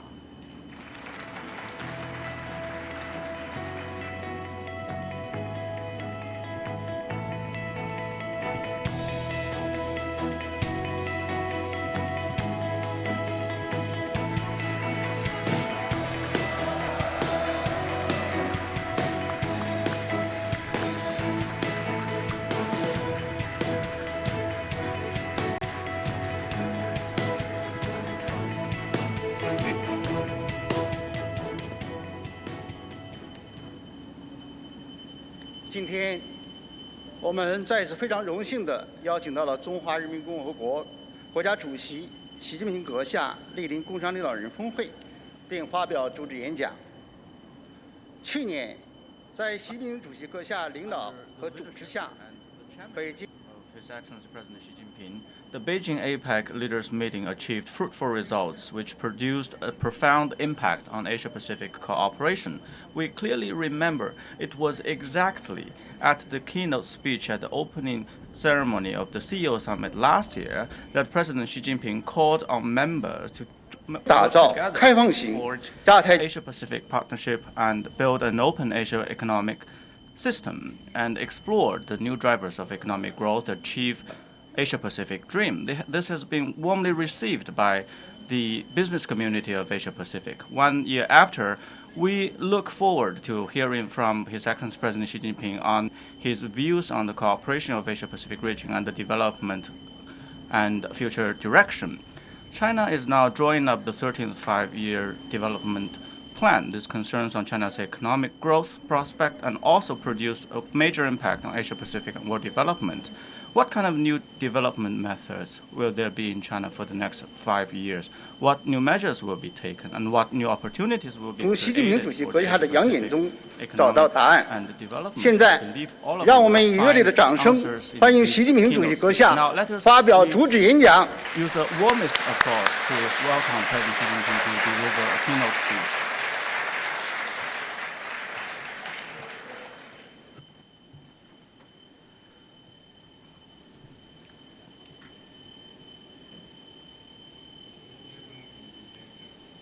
Mr. Chairman Tony Tan Kai-chung, all business leaders from the Asia Pacific, ladies and gentlemen, friends, good morning. It is my great pleasure to see you once again. Last November, we gathered in Beijing and discussed together the thinkings and the measures to advance Asia-Pacific cooperation on the economy, and I have a fresh memory on the scenes of that meeting and that day. The APEC is the most important economic and trade forum in our region. It is also the multilateral cooperation platform in which Asia-Pacific business communities are mostly deeply involved. We are now living in an age of transformation, and both political leaders and entrepreneurs need to focus on the present while keeping an eye on the future in order to stay on top of the global trends and adapt to the changing world. 2 days ago, I attended the G20 summit in Antalya of Turkey. At the meeting, world leaders had in-depth discussions on the major challenges facing the global economy, as well as on the ways to deal with these challenges. The basic view that leaders came to share is that the global economy, which is on a course of slow recovery, is not yet solidly based and is still fraught with considerable destabilizing factors and uncertainties.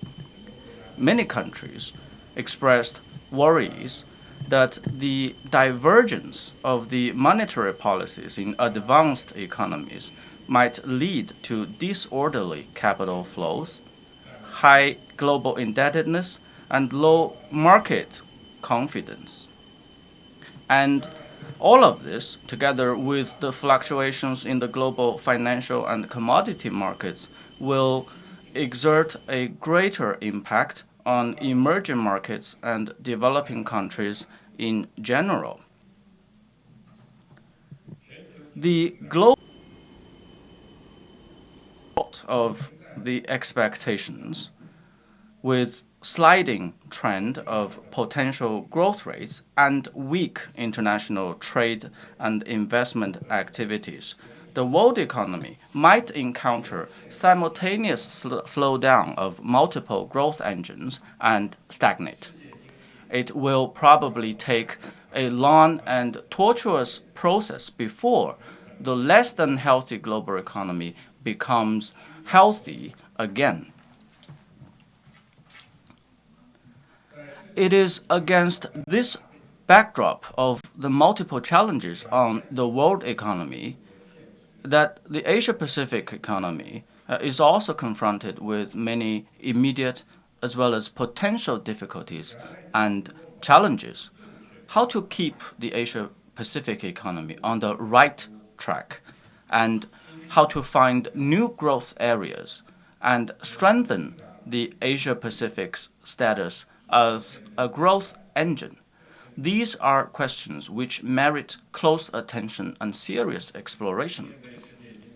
Facing the precarious rapids and shoals in the world economy, we must steer the giant ship of this Asia-Pacific economy in the right direction. And all economies in the region of Asia-Pacific must act in a responsible manner and work in unison to promote global growth. First of all, we must press ahead with reform and innovation. To address the deep-seated problems in the world economy, monetary stimulus policies alone are not enough. We must commit ourselves to even greater efforts to advance economic structural reform so that the supply and demand system will better adapt to the changing pattern of demand.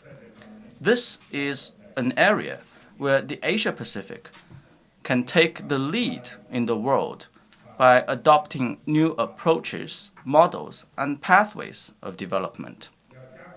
Efforts should also be made to expedite the industrial upgrading so that science and technology innovation will create new products, management and business models, and move Asia-Pacific economies up the global supply chain.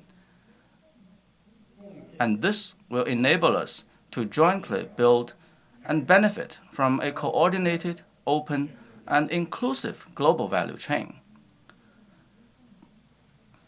And while the developed economies need to be more forthcoming about sharing best practices and transferring technologies, developing economies should explore more boldly, increase input, and try to catch up more quickly.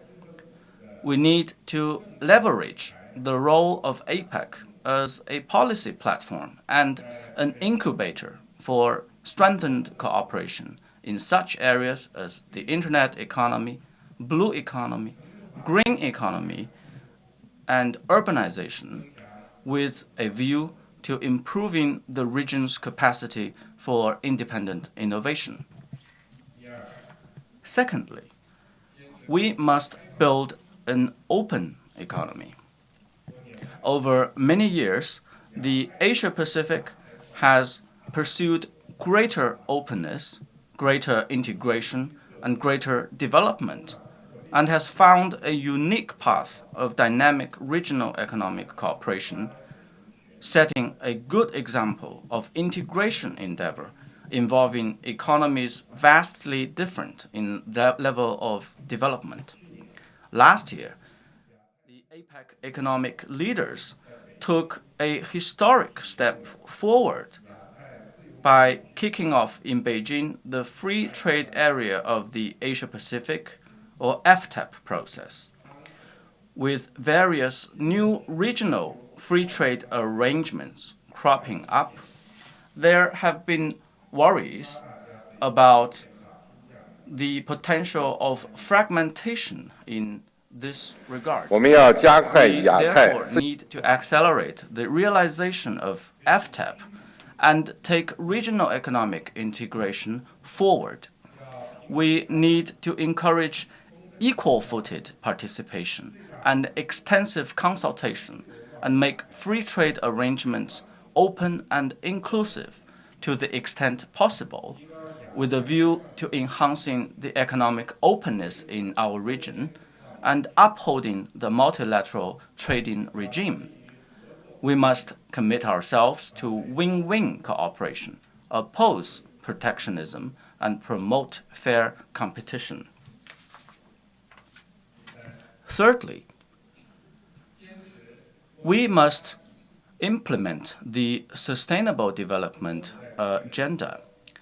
An ancient Chinese philosopher remarked that the key to running a country is to make its people better off. The ultimate aim of development is to serve the people by bringing more and more fruits of development to all of our people. Not long ago, the UN Sustainable Development Summit adopted the 2030 Agenda for Sustainable Development. At the G20 summit in Antalya, I called on the members of the G20 to take active actions and implement the Sustainable Development Agenda in a good way. To this end, we need to incorporate the Sustainable Development Agenda into our respective national development strategies and ensure its effective implementation. It's important that we establish an all-round partnership on development and mobilize the government, enterprises, and social resources in concerted efforts for implementation of the Sustainable Development Agenda. It is necessary to promote inclusive and harmonious development and meet the targets of the Sustainable Development Agenda as soon as possible, and in so doing, create more room for better quality and efficiency of development, and make sure that these tasks can mutually reinforce each other. Fourthly, we must promote connectivity. Connectivity will make the Asia-Pacific economy more vibrant, and this, in turn, will increase potential in economic and social development.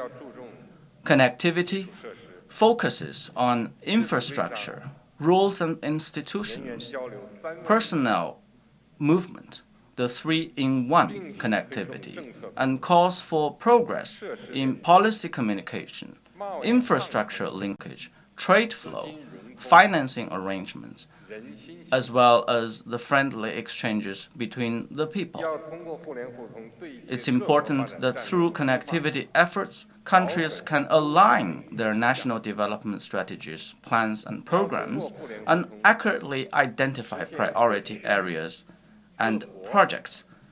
Through connected efforts, regions and countries can conduct trade in production factors, complement each other's industrial advantages and production capacity, and learn from each other's development experience.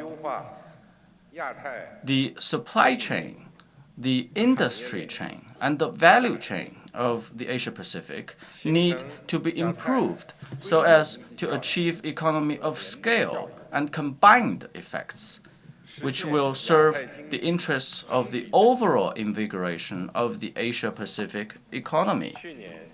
Last year, we adopted in Beijing the APEC Connectivity Blueprint. This connectivity blueprint needs to be earnestly followed through in order to achieve tangible results. Even the shortest journey can't be finished without taking the first step. Even the most trivial task can't be completed without taking actions. No blueprint will just automatically come true. When it comes to realizing the goals we set, all APEC members need to work hand in hand. And we must step up policy dialogue and coordination and use APEC as a platform to create synergy. We must focus on development and spare no effort to foster an environment of peace conducive to development and never allow anything to disrupt the Asia-Pacific development process. We must adhere to the concept of win-win cooperation and community of shared future, cooperating while competing, and achieving common development through cooperation. We must recognize diversity in development paths, respect each other's development paths chosen in light of our specific conditions, and resolve differences through dialogue and consultation.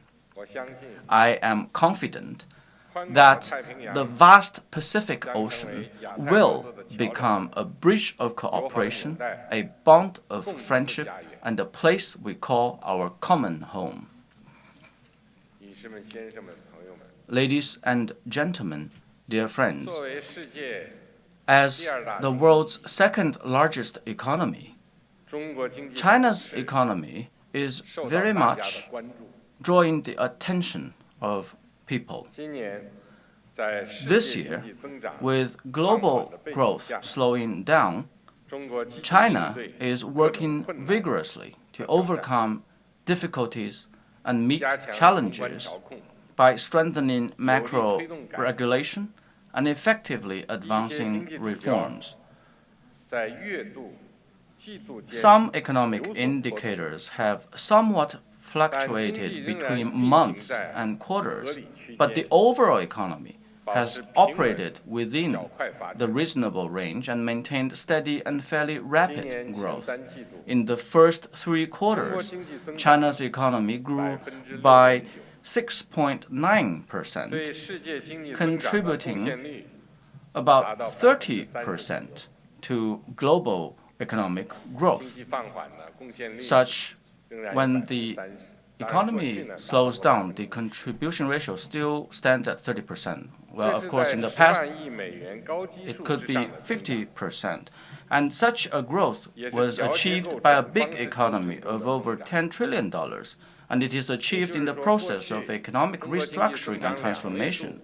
That is, the previous double-digit growth of the China's economy in absolute terms may not be as big in absolute terms, which is represented by a 7% of China's economic growth. And such a result has not come easily. In general, China's positive economic fundamentals and long-term trajectory remain unchanged. What also remain unchanged are the basic facts that China's economy has strong resilience, great potential, and ample room for maneuver. The strong support and the conditions favorable for continued growth has not changed. And the forward movement of the country's economic restructuring and upgrading have not changed. On the other hand, China's economy is still coping with a complicated internal and external environment, considerable downward pressure, and the throes or temporary pains of deep reforms. These opportunities are unprecedented, and these challenges are also unprecedented. Recently, the 5th plenum of the 18th CPC Central Committee adopted the proposal for the 13th Five-Year Plan on Economic and Social Development, putting forth the concept of innovative, coordinated, green, open, and shared development. It also proposed a series of major reforms in the next 5 years, which will be the final stage of our quest for a society of initial prosperity in all respects. By 2020, we need to complete the building of a moderately prosperous society. In other words, we need to double our 2010 GDP and our per capita income by 2020. We will step up reform and innovation, accelerate the shift of growth model and economic restructuring, address the difficult issues in development, cultivate new drivers and new edges for development, and create fresh opportunities for development. We will pay still more attention to efficiency and quality. We will work hard to shift the growth model from expanding scale to improving structure, from factor-driven to innovation-driven, and from depending mainly on investment and export to relying on coordinated increase in consumption, investment, and export. We will work for a deeper convergence of IT application and industrialization, a sound interaction of industrialization and urbanization. In the future, urbanization will increase by 2% on a yearly basis. We will also promote a sound interaction of industrialization and urbanization, and the mutual reinforcement of urbanization and agricultural modernization. All these will bring new development drivers and greater room for China's growth. We will pay still more attention to innovation.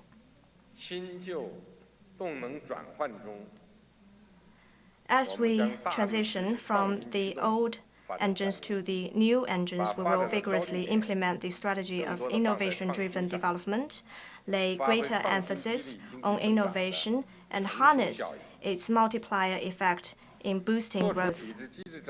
We will remove institutional obstacles and let the market be the decisive force in allocating innovation resources, and let the enterprises really be the key players in technological innovation.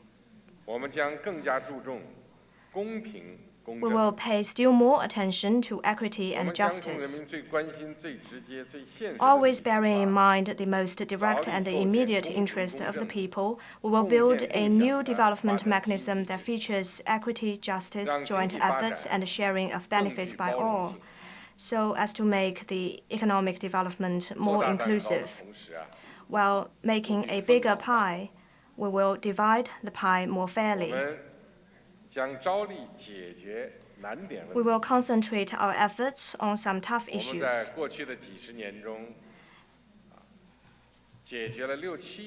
In the past decades, we lifted 600 to 700 million Chinese people out of poverty. This is in itself a major contribution to human progress. In the next 5 years, all the remaining 70 million plus rural people living below China's current poverty line will be lifted out of poverty. This will also be an important part of our efforts to implement the 2030 Agenda for Sustainable Development. We will pay still more attention to green development.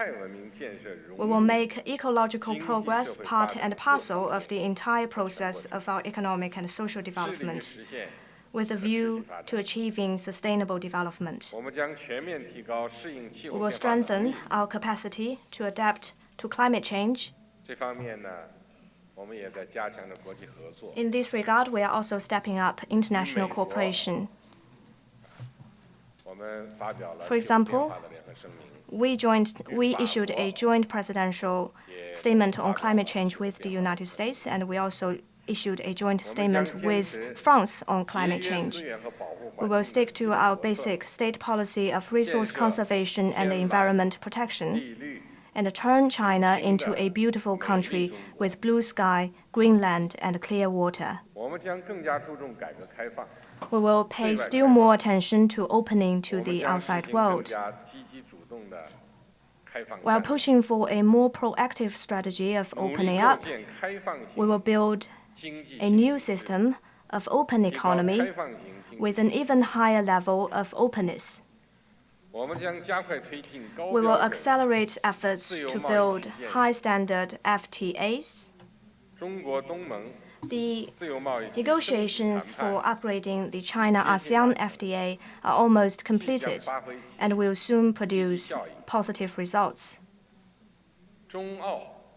The China-Australia FTA and the China-ROK FTA are expected to take effect by the end of the year, creating new drivers for economic growth.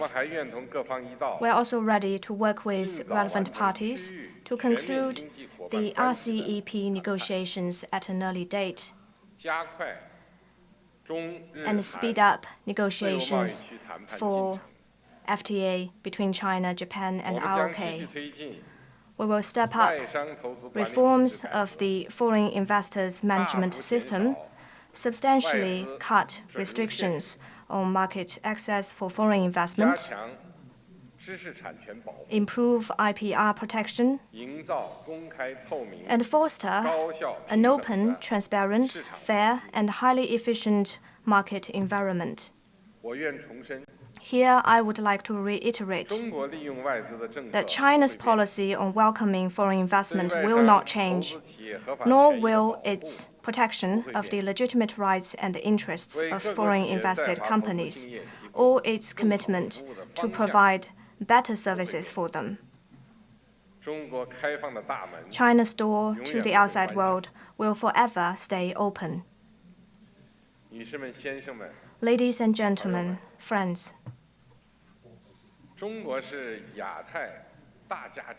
China is a member of the Asia-Pacific family.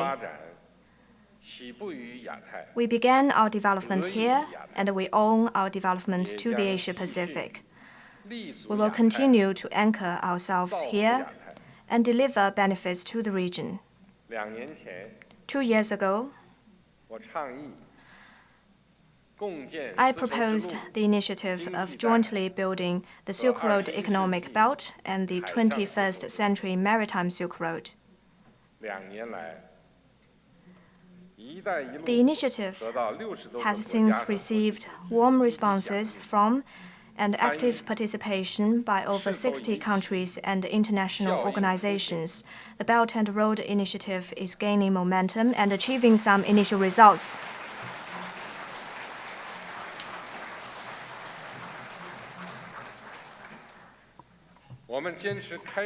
Committed to open regionalism, China has signed cooperation agreements with many countries in and beyond the region to harmonize our policies and development strategies and facilitate free and orderly flow of economic factors, more efficient allocation of resources, and deeper integration of the markets. Through implementing the Belt and Road Initiative, we will go for even broader, deeper, and more sophisticated cooperation at the regional level, and jointly foster a regional framework of open, inclusive, balanced, and mutually beneficial cooperation. At present, some key economic corridors and a large number of major multilateral and bilateral projects are making steady headway. China has established and put into operation the Silk Road Fund and is now working actively with more than 50 countries to prepare the launching of the AIIB, a new type of investment and financing institution that is expected to be officially up and running by the end of this year. It will provide financing support for a number of important projects. What is more, we will gradually put into place some new cooperation platforms in such priority areas as economy and trade, energy investment, and people-to-people and cultural exchanges, and work to reinvigorate the existing bilateral and multilateral mechanisms. Ladies and gentlemen, friends, the Asia-Pacific business communities represent a principal force for development in the region and a pioneer in innovation and entrepreneurship. Having made significant contribution to regional prosperity and development, you carry an important mission in shaping the region's future. We welcome your continued participation in China's development for shared opportunities and benefits. We also look forward to your greater contribution to the region's long-term economic development and to the strong, sustainable, and balanced growth of the world economy. Next September, China will host the 11th G20 summit in the city of Hangzhou, Zhejiang Province. I welcome the active participation of Asia-Pacific business communities in the events in China, where all can share their ideas and help build a stronger world economy. Thank you.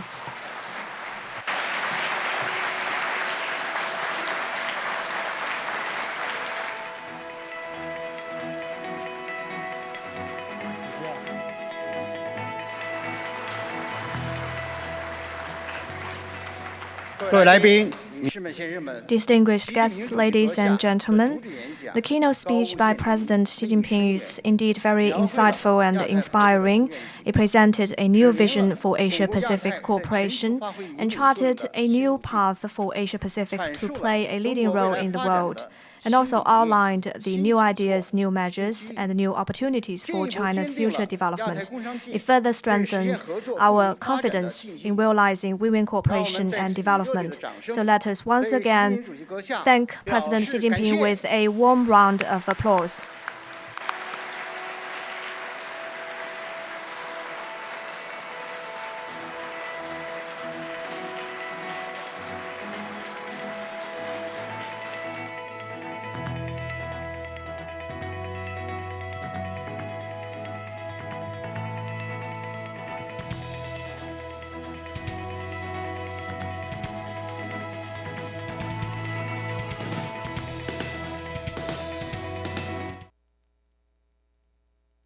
Excuse me? Did you adjust any of your security plans in response to the beheading of the Malaysian hostage yesterday? As we have said before, we stick to the original plan. The report you have mentioned is again on the process of validation and confirmation on the ground. The adjustment being made actually is based on the scalable intensity or degree of security, as have already previously said or mentioned before. Take some questions, so please do think about some questions that you may have in mind. Thank you. We'll be back in a few minutes, but please do stay seated.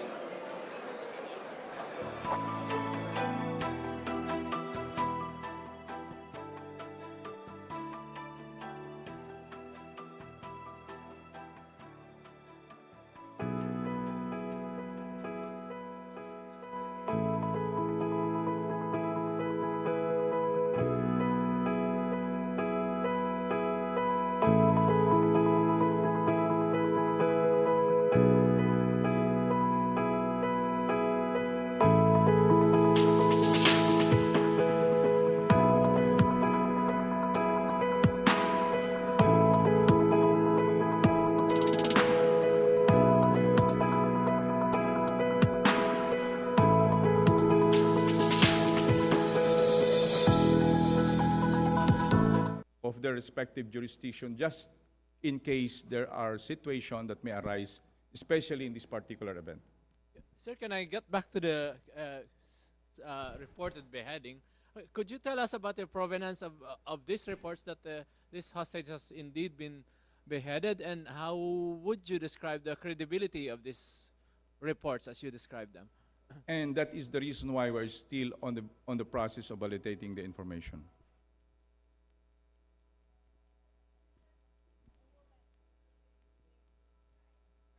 And do we have any information about her? None yet so far, as of this time. None yet.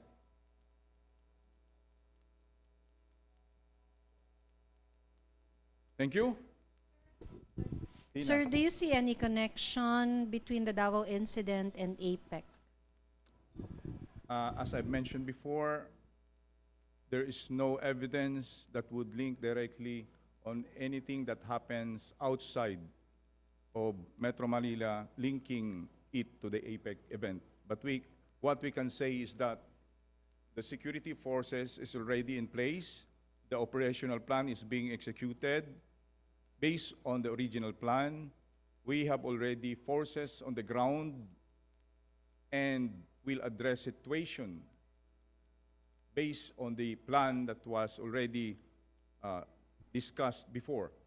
Any situation that will arise in the respective jurisdiction will be addressed to by their own units, by their own resources, and by their own personnel based on the plan that was discussed. Yes, ma'am.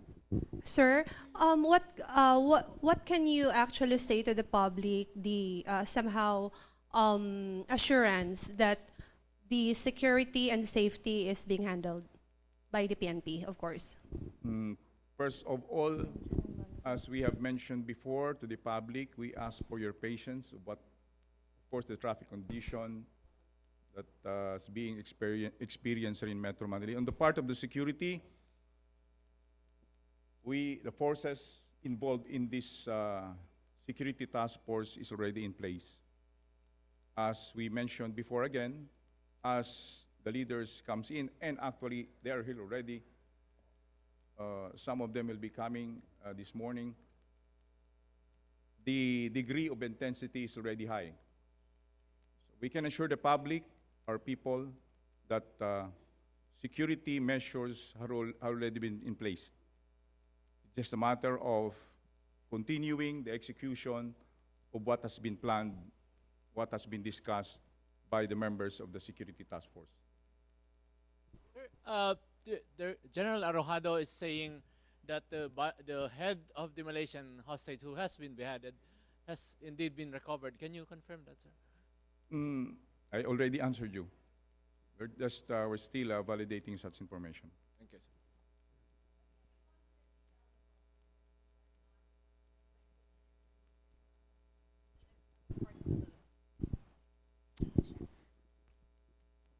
We have already given such pronouncement before, that despite of the focus of forces here in Metro Manila, we cannot compromise also the security of our people, because we know such situation may also arise in their particular jurisdiction.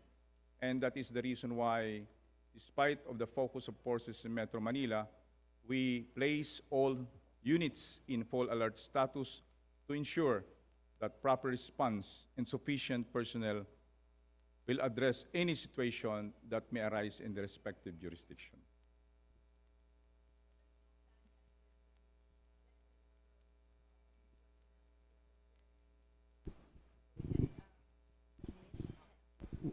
There are sufficient personnel on the ground, aside from Metro Manila. We have already evaluated, assessed any contingencies that may arise, just in case the forces are here in Metro Manila because of the APEC event. How many do we have here again, sir? I'm sorry. Though these are operational matters, as we detailed the numbers, but this was already mentioned again before, that the total forces or the personnel involved in the security task force is around 32,000. But these are combined forces from the 20 government agencies, composed of the Philippine National Police, the Armed Forces of the Philippines, the Navy, Air Force, Maritime Group of the Philippine National Police, and such other agencies involved in the security task force.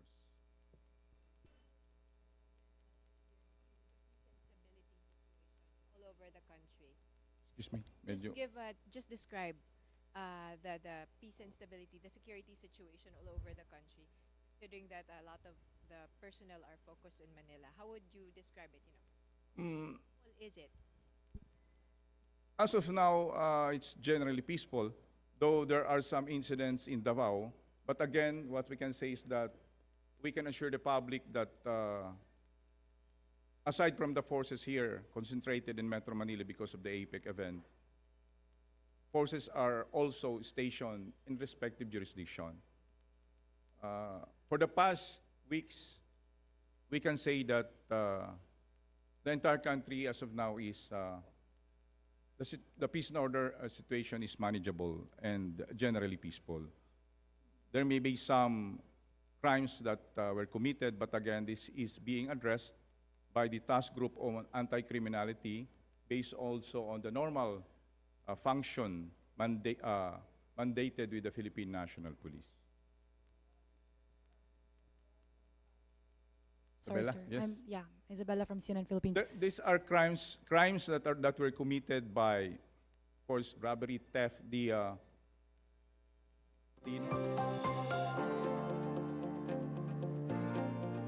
police against anti-criminality, because as I have said, we do not also compromise the safety and security of our local residents. The task force is not only involved in the protection of our visitors, but also our local residents. That is why the task force is divided into three. Even the natural disasters that may occur, we have a specific joint task group that will address this kind of situation, even there's a need to conduct search and rescue operations. Thank you. Can you discuss to us a bit about what happened in Davao? Who do you think are responsible? How many people are hurt? Or Again, this is as of now we are more concentrated here in APEC event. We can get the details if you want. I can send to you if you want. But again, the details of what happened. We're still in the process of conducting investigation. The security task force is more concentrated here in Metro Manila because of the magnitude of the situation here. We have leaders here that are present now. So the concentration of forces is here. But again, rest assured that the other forces, as I have mentioned, are in the respective areas to also address this situation because based on the original plan, contingencies might happen and this should be addressed if necessary.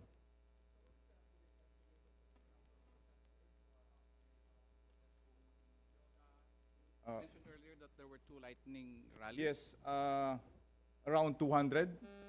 200, yes. I was in India this morning with the Chief PNP conducting inspection. There is a rally being held there. As per estimate, there are 100 rallies in the area. As again, the policy of the Philippine National Police is that we are implementing the maximum tolerance principle. This has been disseminated to our personnel on the ground to ensure that our personnel will perform with high restraint against the protesters. I'm not sure with Minjola yet. Yes, and Bindeya. Based on the feedback of the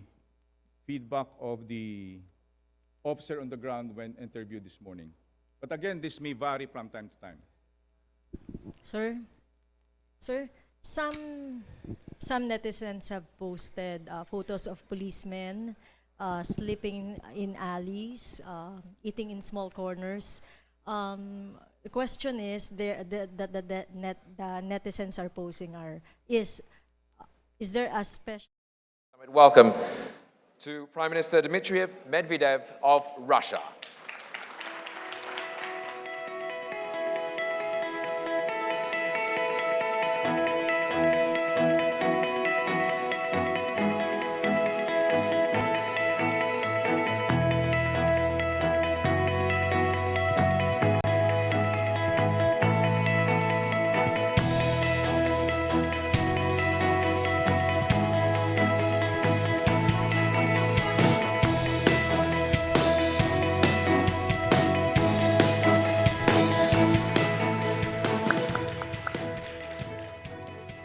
Уважаемые участники делового саммита АТЭС, Дмитрий Анатольевич, во-первых, я хотел поблагодарить наших филиппинских коллег за такую замечательную организацию этого саммита.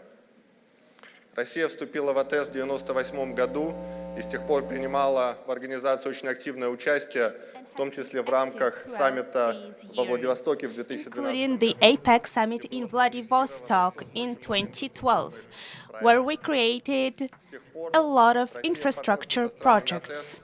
Since then, Russia, with other countries of APEC, has been investing in infrastructure and other projects. We believe that this cooperation will allow to promote growth and well-being of all our countries. The Prime Minister of Russia, Mr. Medvedev, speaks in front of the business organizations on a regular basis, and we are very thankful to him for agreeing to speak today. Dmitry Anatolyevich, Mr. Medvedev, please take the floor.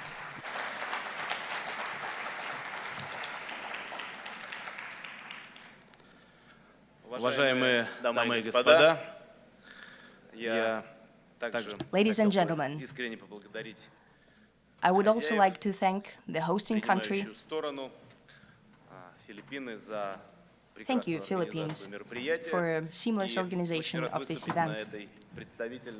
And I'm glad to be speaking here at such a representative and prestigious forum, APEC CEO Summit. It wasn't born at the beginning of APEC, but it is truly a barometer of economic and political trends, not only in Asia-Pacific, but around the world. The motto of APEC CEO Summit 2015 is creating the future, better, stronger, together. It's a great motto, but today it is topical as ever. I would like to say a few words about the sad events. We need to say these words. The terrorist attacks that Russia and France has survived through had an impact over the whole world. Terrorism spreading is a truly global challenge. That's a challenge to the whole civilized world. And this challenge requires a joint answer, coordinated, truly concerted actions. Explosion in the Russian aircraft over the Sinai Peninsula, which took lives of 224 lives, mass killings of people in Paris. That is not a crime against just one country, that is a crime against the whole world. And we should fight terrorism all together. Such events as APEC Summit build our cooperation in all spheres. Such an approach is truly in tune with our Asia-Pacific policy. I would like to remind you that our country is situated over 2/3 of its territory in Asia, and it is inseparably linked to the region. Developing cooperation with all the countries of the region, as well as our participation in the most acute regional problems, that is our fundamental strategic course. It does not depend on political climate. Our meeting is taking place in a complex situation for the global economy. In my experience, I'd like to say that our meetings always take place in some complex situations. This situation is still volatile, and APEC Summit participants and the rest of the world have to find answers to the most difficult challenges. Which are these challenges? How to provide economic growth in global instability, how to harness for development modern technological, social, and economic trends, how to improve competitiveness, how to find your own place in the new normal. It is clear that there is no universal recipe. Nevertheless, there is a number of baseline factors without which it would be impossible to be an efficient model of economic growth. And I would like to expand on that. The first thing, that is the regional integration. This is a topic which is a truly #1 topic for Asia-Pacific region, truly crucial. Russia has been favoring regional integration, and we believe that all preferential trade agreements within the framework of APEC, they're very important, but nevertheless, they should not substitute the multilateral trade system, and they should not disrupt the already stable economic ties. As you know, over a year, the Eurasian Economic Union is active, and with 2 more countries becoming full members, we're aiming at creating a mutually beneficial cooperation with all partners around the world. That is our input to such integration. We have an agreement with our Chinese partners about bringing the integration processes together. We're trying to create an economic belt of the Silk Road and bring it together with the Eurasian Economic Union. In May, we have signed a preferential trade agreement with Vietnam, and we're working on the similar agreements with other countries. Overall, the Eurasian Committee has received more than 40 applications to create free trade zones and other agreements. Within this vein, I should say that the trade rules of the game should remain universal and should be based on universal forums. First and foremost, in the framework of WTO, otherwise why would it exist? It is clear that all stakeholders should take part in this work. Only through that we can ensure true legitimacy of the norms, so they would count for all participants. We believe it is crucial that the Asia-Pacific Forum remain consistent in its position relating to improving the international multilateral trade system through achieving Gore goals. The second thing, what I want to mention, and I'm sure that my colleagues have already talked about it, that is innovation and human potential development. The global technological revolution, including the so-called grand challenges, are impacting almost all of the countries.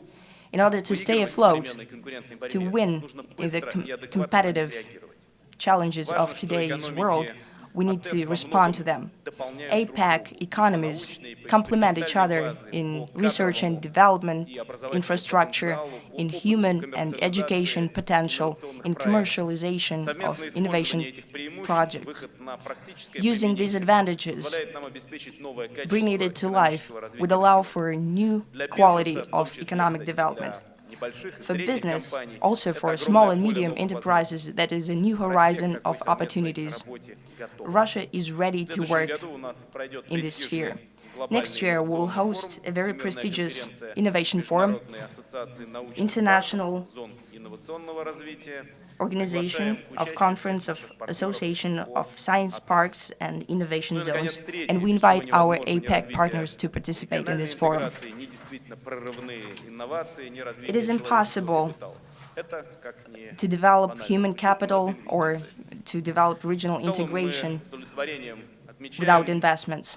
Overall, we'd like to note the growing interest in Russia to draft Asia-Pacific policy.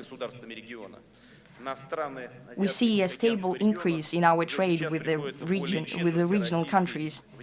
Overall, more than a quarter of Russian foreign trade with APEC countries is with APEC countries.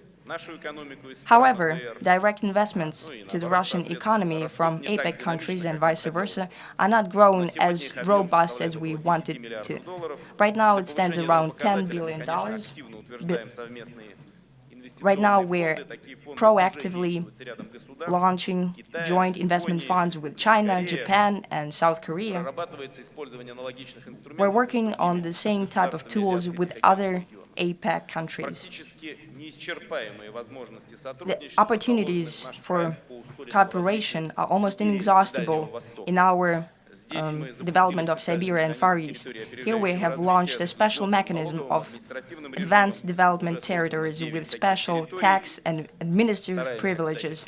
We already have 9 such zones. We try to implement best practices in working with investors, best practices used in APEC countries. We have drafted this law for such zones, and we have used the experience of APEC countries.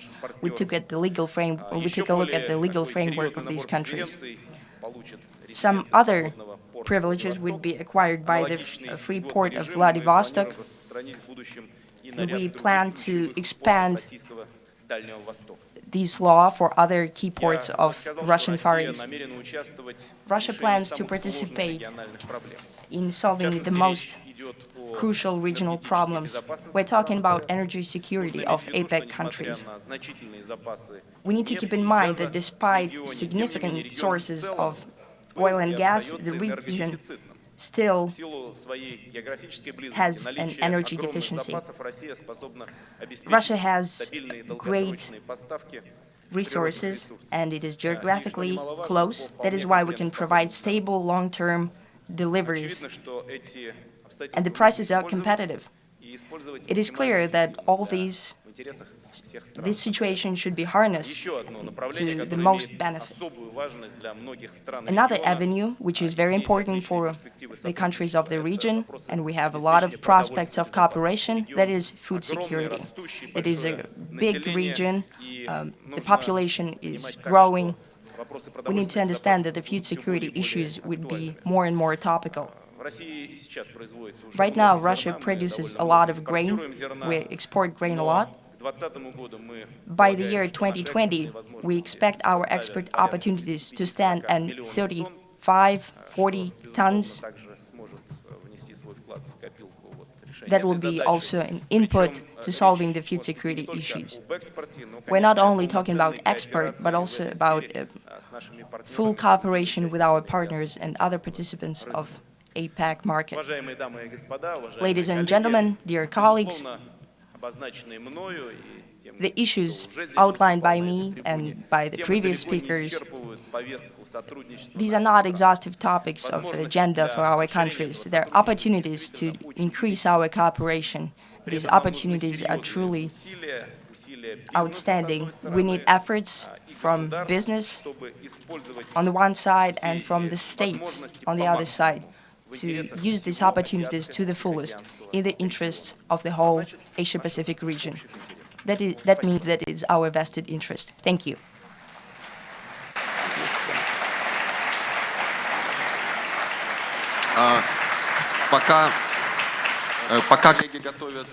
While the colleagues are still preparing their questions, I wanted to ask the question as a moderator. You were talking a lot about the integration with the Asia-Pacific region. How do you evaluate the business climate in Russia? How do you evaluate the economic situation in regard to investment attractivity for foreign investors? I can talk about that for a very long time, but I'll try to keep it in a nutshell. Overall, we have some issues and we have some progress. Right now, difficult time. This is paramount for us right now that the oil prices have plummeted, ruble has depreciated. 1.5 years, our country is coming up against sanction pressure. This does not help the economic situation. Despite that, economic situation and the financial system are quite stable. We're coping with a negative fluctuation of prices, which managed to retain investor interest, and most of the foreign companies active in the country are trying to keep up this spirit. Apart from the negative factors, it is clear that there are also positive things for foreign investors. Maybe this does not work for our country, but it is good for foreign investors. I mean that the ruble has declined, so it is possible to acquire Russian assets at a cheaper price than it was possible before. Many use this factor. On the other hand, companies have a better local content right now in Russia, and companies working for export also have additional benefits. As for the business climate in Russia, we have competitiveness, so we'll continue to improve business climate in Russia. That is the #1 priority for Russian government. We have a special initiative, National Entrepreneurial Initiative. We have targeted this initiative for a very long time. It is aimed at liberalization of legal framework, at building dialogue with business community, also aimed at improving business climate overall. For example, we have stopped levying some non-tax duties till 2019. That is to improve the business climate. We have progress in PPP, public-private partnership. We're trying to keep our foreign markets active as well. We have created some institutions for that, for example, Russian Investment Center. There are some indicators which show that Russian investors are active. It seems that we're actually improving in our factors. For example, doing business indicators show that we are moving forward, and we are already among the first 50 ranks in doing business. Of course, this is not the position that actually satisfies us. I mean, those who are doing Russian business, who are regulating Russian business, but nevertheless, the trend is pretty obvious. We are ahead of a number of states who've been our competitors in the past, and I hope that through joint efforts we'll be able to improve these figures in the future. So we hope that all these factors will be taken into account by our Asia-Pacific partners when making their investment decisions. Thank you very much, Mr. Medvedev. Now the question from the audience. You have the floor, sir. Prime Minister, good afternoon. Dobry dzień. My name is J.C. Pareñas, and I am Senior Advisor at Nomura. As you have mentioned, Siberia and the Russian Far East are rich in natural resources, and they have tremendous potential to contribute to the growth of the region, but also to serve as a bridge between Russia and the Asia-Pacific. So my question, Prime Minister, is what in your view is the role of foreign companies? And how do you plan to attract them to participate in these two national projects? Thank you very much for this question, because this issue is of extreme importance for our country. Russia is the biggest state in the world, and of course we are interested in making Russian Siberia and Far East our national priority of the 21st century, because these are vast territories where a huge amount of fields is located, as well as natural resources, and without foreign investment, we can't do in these areas. And we hope that our colleagues will actively invest in these territories. What is being done for this goal? I've already said a few things about this. Let me repeat. We're talking about establishing specialized legal regimes. When we've been discussing this issue in the government, a year ago, we have studied the legislation of Asia-Pacific states, and we have set up a model which is called Advanced Development Territory. This model was established for the Far East. What is this about? It is about the preferential tax regime and opportunities for investment into infrastructure projects, facilitated visa regime, the so-called single window system for company registration and for administrative issues. This is a tool which, as we hope, will benefit us. 9 territories have already been registered. 9 advanced development territories have already been registered. There are about 70 residents who are ready to work there, and I hope that this number will grow. As for now, the announced amount of investment is, at this moment, is about $5 billion, but this is the very beginning of our work. And of course, we are flexible people, and if there is a need to adjust something, to adjust this institution, we will make amendments into our legislation. I would also like to remind you of a very good independent way to stimulate investment into Siberia and Far East. This is the free port construction, Franco port construction. This is a model that is actively employed in the region. We introduced it for the first time. First, we're talking about the free port of Vladivostok, but if it starts functioning properly, we will try to extend it. So this Franco port has almost all the regimes that I've mentioned, the preferential tax regime and other regimes, and I hope that conditions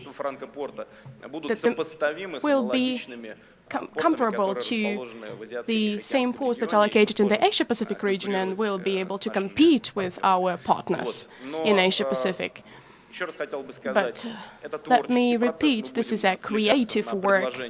And of course, we will respond to proposals made by our partners, foreign investors. If a need occurs to adjust something in our legislation, of course, we will consider these ideas very carefully and make amendments. This work has been started, and I hope it will bring good results. Thank you very much. More questions? Good afternoon, Prime Minister. I'm from APEC, Brunei. My name is Hafimi. You mentioned just now that you stress on innovation and technology cooperation. In what way is Russia going to collaborate on such a combination? Thank you.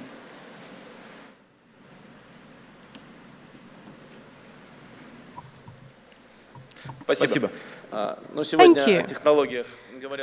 Well, everybody's speaking about technologies today, and as far as I understand, my colleagues have already been speaking from this rostrum about the technological cooperation. This is a very fragile area, very delicate area. Everyone wants to cooperate on the one hand, but on the other hand, there is the commercial secret protection, the industrial secret protection.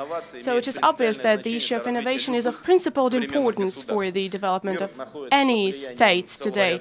The world is being influenced by a whole number of factors, and the most important factor is the technological revolution. In this sense, we are not still. We have set up this specialized program, the National Technological Initiative. It is a long-term program for a medium term. It includes a number of areas, the so-called roadmaps.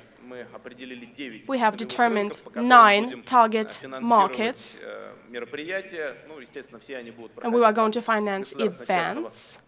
Within the public-private partnership, there are 4 roadmaps, which I, as a head of the government, have signed recently. They are aimed at different areas. I will mention some of them. The so-called Autonet, those transport vehicles that are managed without a driver, without a pilot.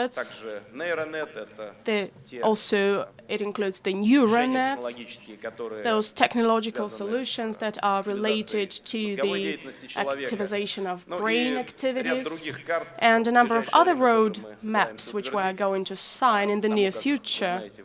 As you know, Russia provides quite good education, and there are strong national research centers, research and development centers. I would like to add that the Asia-Pacific region is of great interest for us. We are talking, in fact, about the common research space of the APEC, and we hope that APEC states will also show interest into our research infrastructure. Moreover, there are now some topics, some subjects which we used to call mega science, and which require the streamlining of scientific policies of many countries. Besides, it is important to communicate at discussion platforms. We have the Open Innovations Forum that is being held annually. The recent forum took place in Moscow, and the topic of this forum this year was the person at the junction of the trends of technological revolution. This is exactly what we're discussing today. This is indeed an open platform. And availing myself of this opportunity, I would like to invite all our partners, all our APEC partners, to take part in these events next year, because each year there is a separate participating country who has some privileges. We've held such forum with our Chinese partners in 2014, with France and Finland in 2013, and of course we're ready to continue holding this forum. So I believe that technological cooperation is of huge importance for the future. And I hope that we'll be able to build very positive relations with APEC companies. Thank you very much. On behalf of business circles and all media here, we plan to implement a lot of projects with APEC. And I wish to all of you a great business success and have fun.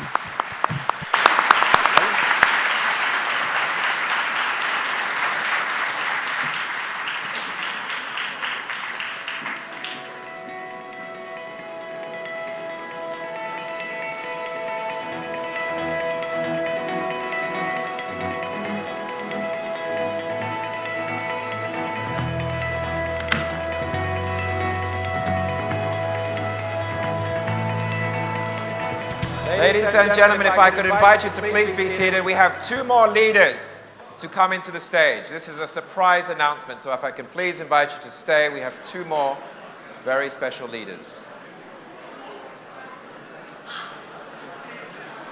So please be seated, ladies and gentlemen. Our final session, we are delighted to invite back onto the stage the chairman of the APEC CEO Summit, Mr. Tony Tan Kak Tiong, to give his closing remarks and to hand over to Peru 2016. Please give a warm welcome to Mr. Tony Tan Kak Tiong and to Mr. Juan Raffo, APEC Chair 2016. Thank you.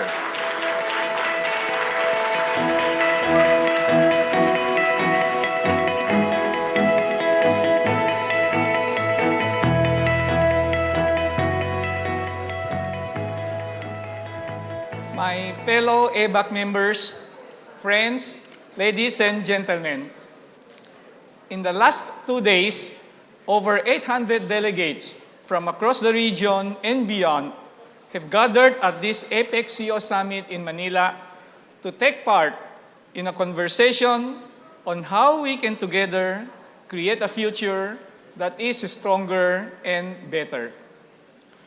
We have heard from 11 APEC leaders, including the leaders of the world's two largest economies, the United States and China.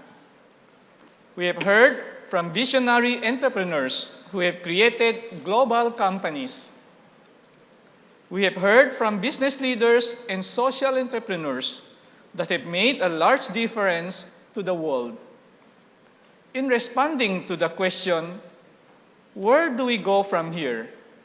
We have covered much ground. We have discussed why inclusive growth matters and what we need to do if we are to make progress towards it. We have exchanged views on how to navigate an uncertain future and the promise of innovation and entrepreneurship.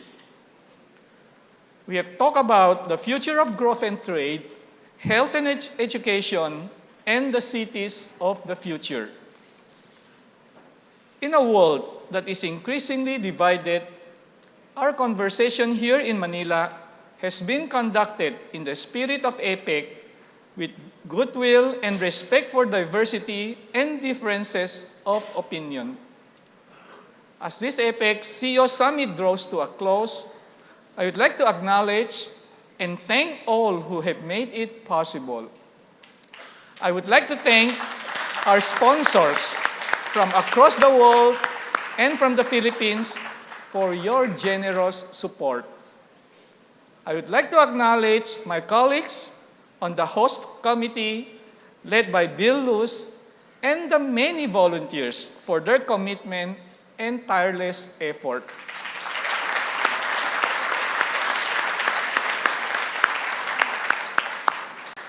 Last but not least, I would like to acknowledge all of you, the delegates to this APEC CEO Summit from the Philippines, as well as from across the Asia-Pacific and beyond. Thank you for supporting this event and for joining this important conversation. On behalf of the host committee and the Philippines, I wish you the very best as 2015 draws to a close and the new year begins. To those of you from elsewhere, I wish you safe travels home. May we continue to work together towards creating a stronger and better future. Now, I wish to formally turn over the APEC CEO Summit to Peru. After the closing session, let's celebrate with two signature drinks to symbolize our two countries. But first, ladies and gentlemen, let's please welcome Mr. Juan Raffo, the incoming APEC 2016 chair.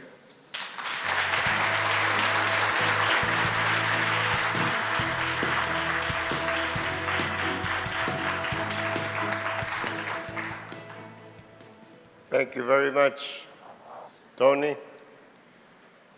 I first wish to express our extreme gratitude, admiration to the APEC Philippine team that have really put a wonderful CEO summit.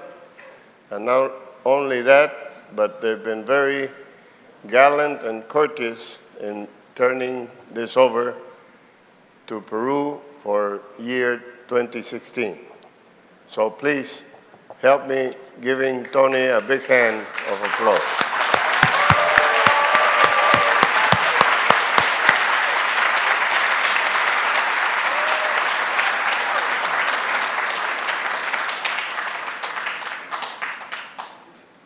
Peru's economy has really been a showcase of success over the last 8 years, in which we had the pleasure of hosting a CEO summit.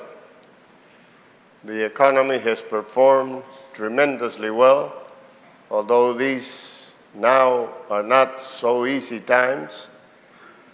We expect continuous improvement in the country, more inclusion, and as I was talking to our president this morning, we have the pleasure of not being a developing economy, but according to his words, not mine, we were a middle tier economy past the development stage, or let's say past the developing stage. So 2016 will be a tremendous opportunity for all of you to know a region that's part of APEC, that is really a neighboring country to the Philippines. All we have between us is a little bit of water. So please be bold enough to venture, and I'm sure we'll have an excellent CEO summit and an excellent chance for you to know a very nice country. Under the theme of human development and quality growth, the CEO Summit of 2016 will definitely be a very nice, very challenging event, and we are, of course, back-to-back with Philippines in following the same track for a really fantastic year. As Tony has mentioned, we have a surprise for you. And I wonder how many of you have tried our millenary drink, which is pisco. And don't be scared, because there's going to be a very mild pisco sour together with beer from San Miguel. So thank you very much, and welcome for 2016.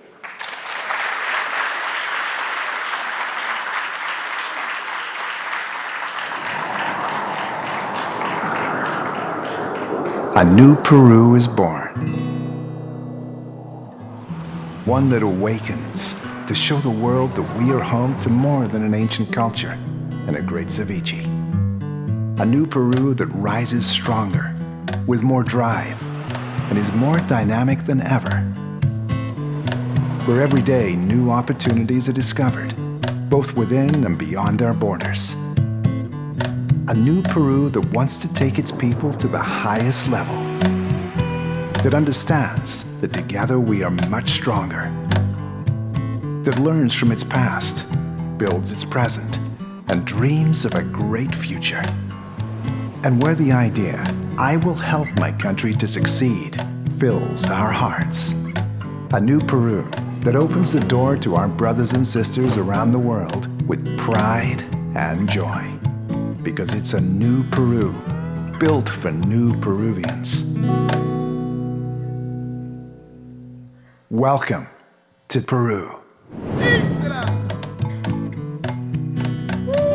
Welcome to APEC Peru 2016.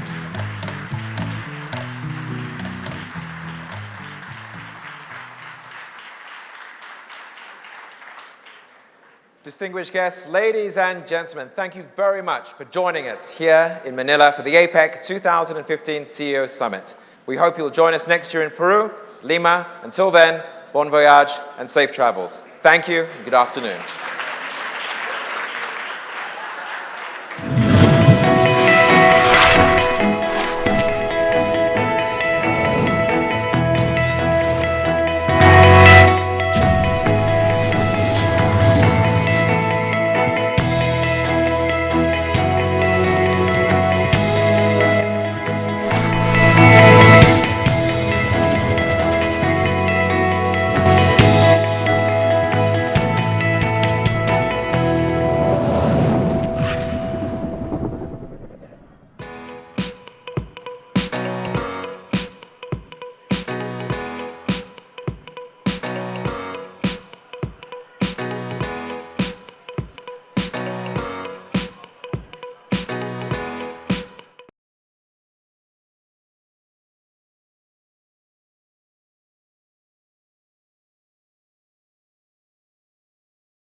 Thanks again for the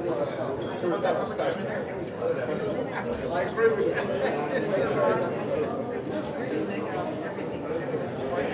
Nice to meet you. He's even closer. Gives me good taste.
His Excellency President Xi Jinping, last year's host.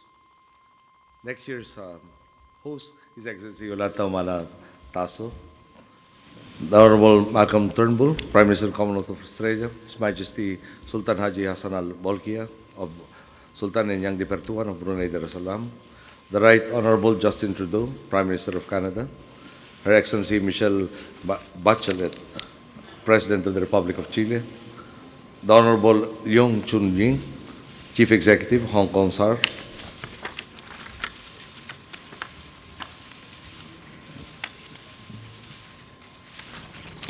Honorable Muhammad Yusuf Kalla, Vice President of the Republic of Indonesia. His Excellency Shinzo Abe, Prime Minister of Japan. Her Excellency Pak Geun-hye, President of the Republic of Korea. His Excellency Dato Sri Mohammed Najib bin Tun Abdul Razak, Prime Minister of Malaysia. His Excellency Enrique Peña Nieto, President of the United Mexican States. The Right Honorable John Key, Prime Minister of New Zealand. Honorable Peter O'Neill, Prime Minister of the Independent State of Papua New Guinea. His Excellency Dmitry Medvedev, Prime Minister of the Russian Federation. His Excellency Lee Hsien Loong, Prime Minister of the Republic of Singapore. Honorable Vincent Xu, represented the economic leader of Chinese Taipei to the APEC Economic Leaders Meeting. His Excellency Prayut Chan-o-cha, Prime Minister of the Kingdom of Thailand.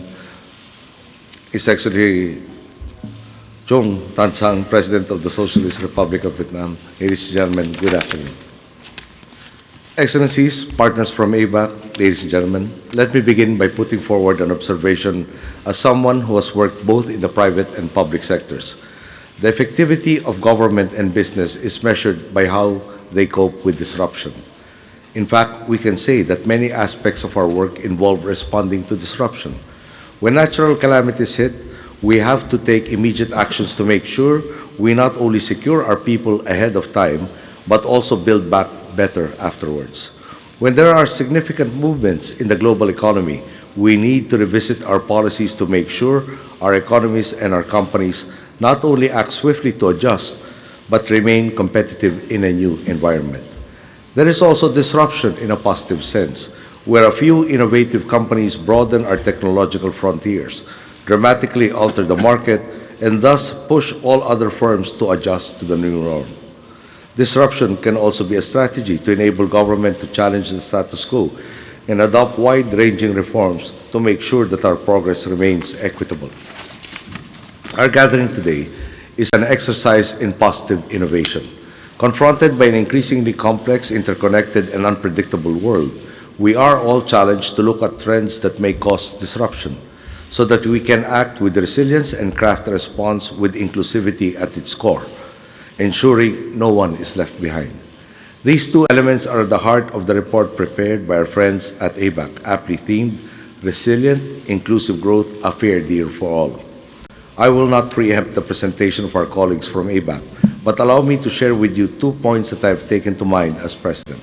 First, regardless of the sector you belong to, the work of innovation begins with the correct appreciation of the problem, which leads to the correct crafting of the solution.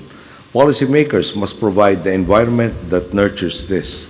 In turn, this requires the inputs from our business colleagues to maximize the synergy between us.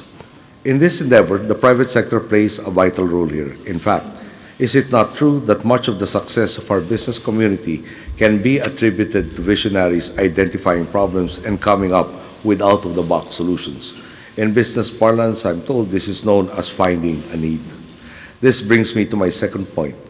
The closer we work together, the more intelligently, efficiently, and swiftly we can evolve to meet the challenges of our increasingly globalized milieu. In my experience as president, I have seen how such partnerships revolutionize the lives of our countrymen and their communities for the better. Case in point, through pilot programs with partners in the private sector, such as Nestle's Nescafe Plan and the Farmer Entrepreneurship Program of our very own Jollibee, our rural communities have seen farmers trained to be more knowledgeable about their work. By working with the sector that provides them with the ingredients, quality control is also enhanced. Farmers, in turn, learn more and earn more and are assured of stable incomes. This is a win-win situation. What is ignited here and later reinforced is a virtuous cycle of efficiency and shared growth.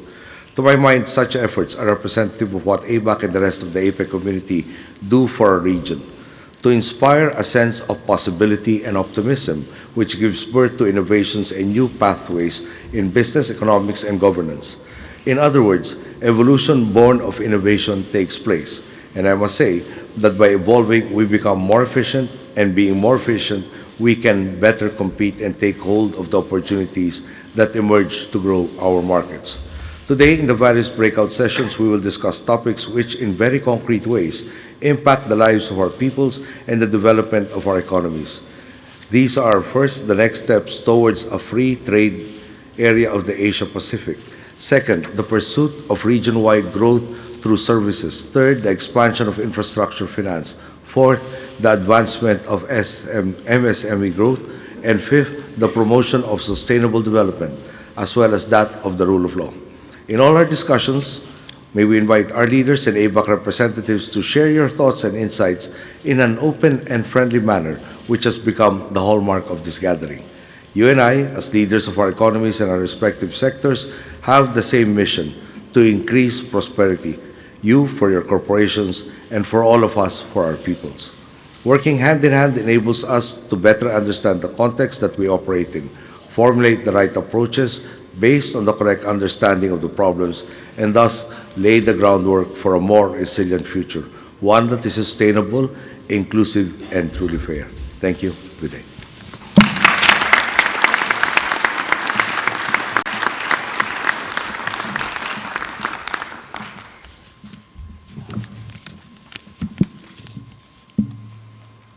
Chair of APEC 2015, President Aquino, Your Majesty, Your Excellencies.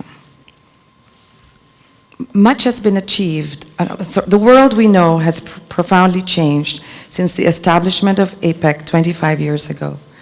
Much has been achieved, but global megatrends are changing the landscape and are creating new challenges for economies, business, and society as a whole.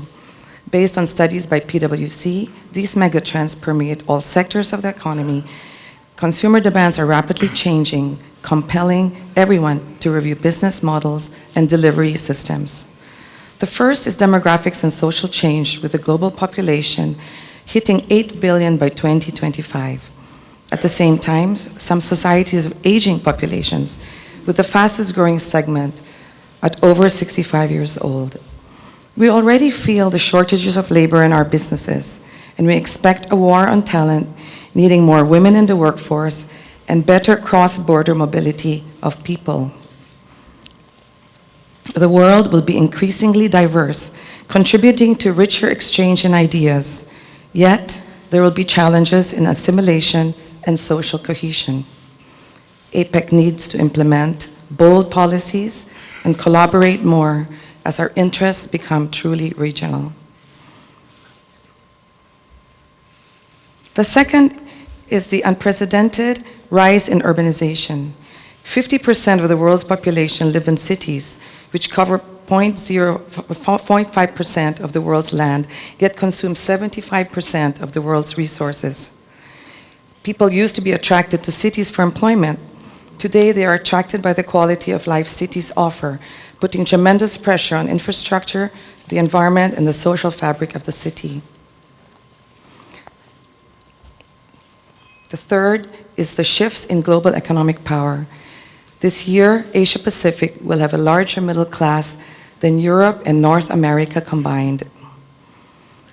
Emerging markets are moving up the value chain and competing with the developed economies. The fourth megatrend is climate change and resource scarcity, with the population growing and middle class rising, consuming resources beyond our planet's capacity to cope. Sustainability is no longer a choice, but an imperative. We must urgently work together to transition to and attract investment in sustainable development. Lastly, technology has the greatest impact on our lives. With costs of technology falling and the speed of adaptation rising dramatically, technology has significantly disrupted the way we live, communicate, and work. Consumer demand for anytime, anywhere access to information is disrupting and transforming businesses, products, and services. Today, both business and government need to develop a comprehensive and consistent strategy to take advantage of the digital age. Excellencies, these megatrends are bringing challenges and new opportunities. More than ever, we need to come together for collective action towards greater regional economic integration to achieve our shared vision of a secure, stable, and prosperous region for everyone through inclusive, quality, and sustainable growth. We applaud the recent conclusion of the TPP, call for the completion of the RCEP, and are encouraged by the progress of the Pacific Alliance as important pathways to the free trade of the Asia-Pacific, which APEC first proposed 10 years ago. The FTAP is the most practical vehicle to achieve the sustainable and inclusive environment that our leaders envisioned when they created APEC in 1989. APEC has commissioned a study that will identify next-generation business and investment issues so that the FTAP becomes responsive to the needs of business, big and small alike. We urge APEC economies to continue their commitment to the WTO and to exert leadership through the early implementation of the Trade Facilitation Agreement by the 10th WTO Ministerial Conference in December. Excellencies, allow me to highlight some key recommendations. The future of a sustainable APEC needs to be inclusive with a broader sector of society participating to create a more stable economic region. Greater focus must be put on services sector, the single biggest contributor to employment and output. Most of the barriers to service trade are structural in nature and will require ambitious policy and regulatory reform.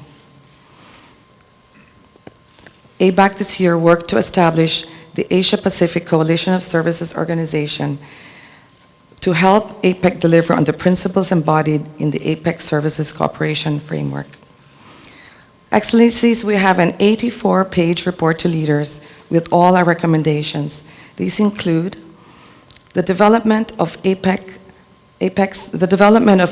financial systems for resilient financial markets, practical measures for infrastructure development, including disaster-resilient infrastructure in the face of the new normal, the development of a new approach to the management of cross-border labor flows, which will allow the circular flow of workers to the earn, learn, and return. Actions to promote trade and investments in food and agriculture, and the elimination of food waste. APEC established the Asia-Pacific Food Industry Forum to support policy work and food security. A call for governments to proactively invest in healthy, productive workforces. Use of metrics to guide city officials in building sustainable and livable cities. And actions to promote green growth, eliminating non-tariff barriers to environmental goods and services, and delivering renewable energy commitments. And finally, strengthening the rule of law to provide an environment of legal certainty and to improve in areas where public policy is hindering trade and investment. Excellencies, these same global megatrends offer new growth opportunities, especially for SMEs. We must promote inclusive business models.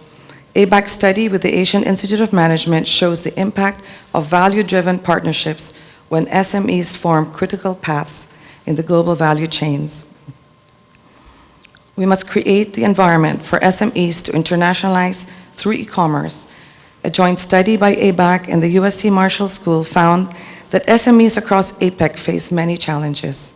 We need an APEC-wide e-commerce policy framework and strategy. The greatest driver of economic growth is innovation. And constrained by large fixed assets, SMEs are better positioned to understand new customer expectations and create transformational business models through innovation. Unlocking the remarkable potential of entrepreneurs needs a robust innovation ecosystem. Economies must commit to developing their respective innovation and digital plans. 50 years ago, the life expectancy of Fortune 500 companies was 75 years. Today, it is less than 15. Clearly, an APEC-wide plan is also needed, or we will all be left out of future growth. To kick off our work in this area, ABAC, together with the Asia Pacific Foundation of Canada and ABAC Canada, is launching an interactive mapping of incubators to allow startups to network and VCs to find startups to support. Excellencies, if we are to deliver the promise of inclusive growth, innovation, fairness, and cooperation must continue to inspire our work. There is much to be done, and we urge some immediate actions, which include: the first is to adopt policies to promote trade and services, to ratify the TFA and commence steps on rapid implementation of your respective TFA commitments, accelerate investment in resilient infrastructure, and increase private sector participation in key infrastructure delivery. 4, commission the development of an APEC Innovation and Digital Action Plan in cooperation with ABAC. We are offering to serve not just as a resource for knowledge sharing, but as partners in developing policies and actions that will usher in an age of shared prosperity for APEC and the region's people. Thank you.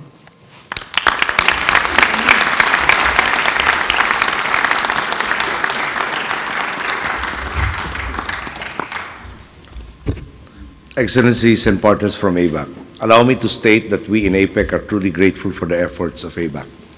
The report you presented today encourages all of us to find ways to further enhance symmetries between us and among all economies of our region towards strengthening trade and investments and promoting sustainable development and inclusive growth in the Asia Pacific. By so doing, we open more doors of meaningful opportunity for all our citizens. At this point, may I invite everyone to the ABAC Dialogue breakout sessions. Thank you. Good afternoon.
Saan yung may labi?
morning, everyone.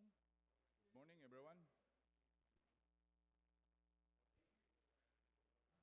Pardon for my late arrival because the GP and I conducted inspection of our troops in the field today this morning.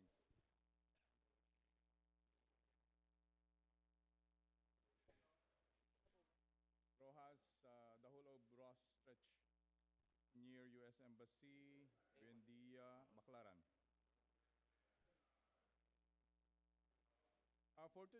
Yesterday, no untoward incidents were reported as of today as economic leaders arrived in the country to take part in this year's most important APEC activity, the APEC Economic Leaders Meeting in Manila from November 18 to 19.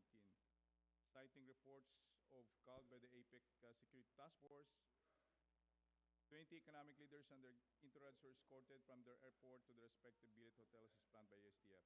Two lightning rallies staged by a handful of protesters from militant organizations were reported in separate locations in Manila, but these were promptly dispersed with no significant effect to the overall security situation in the capital city that is host to this annual international event. The PNP expressed appreciation to the public for their cooperation during the lockdown of main roads in Metro Manila and appealed to the public to heighten the awareness of public advisories and unfolding events, even as it appealed for patience and understanding until the remaining days of the APEC week.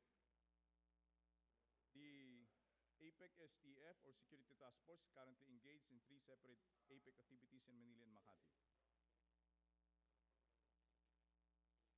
Since Saturday, November 14th, PNP Chief Police Director General Ricardo Marquez placed the entire PNP on full alert condition to ensure maximum availability of all personnel to perform police duty for the APEC summit. Thank you. I'm ready to answer your questions. Yes, Tina. Sir, there are concerns about cell phone signal jamming during the week, especially now that we have the main events already. Can you give a statement on that?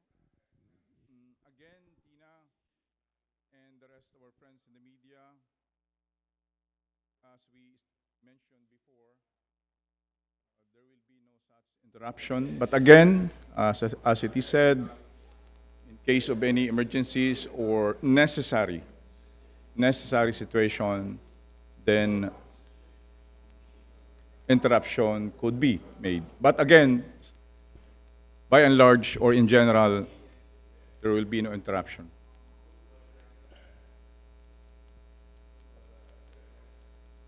Thank you. Good afternoon, and Sir, yun lang po. Yes? Sir, the military in the south has reported the beheading of a Malaysian hostage. Did they do that for the APEC? And can you confirm that it has in fact happened? We have indeed received reports, but we are validating this information. There are already commanders on the ground that addresses the situation. As it is said, we have the original plan being executed now, and we are focused, our security forces here in Metro Manila, considering the magnitude of the event. There are also, based also on the plan, commanders on the ground in any areas are the one responsible in their respective jurisdictions.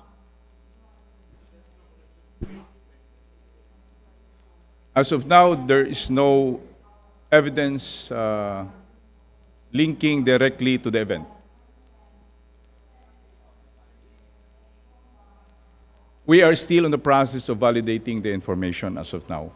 Again, as we can say, as of now, the security forces in APEC, which focus, the security task force is focused in Metro Manila. There are appropriate units or appropriate or sufficient personnel, unit commanders that addresses the situation outside of Metro Manila.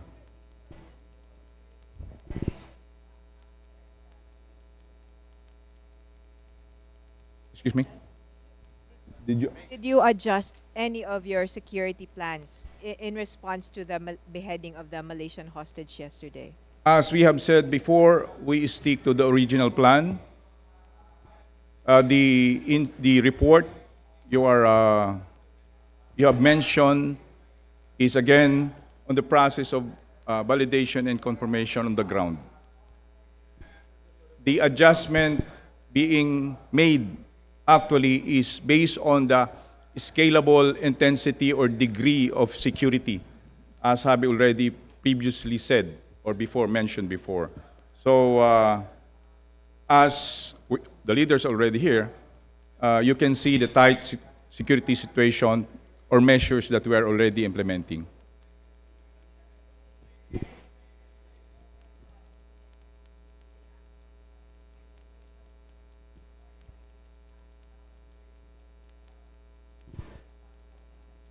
As of this moment, none. Ani?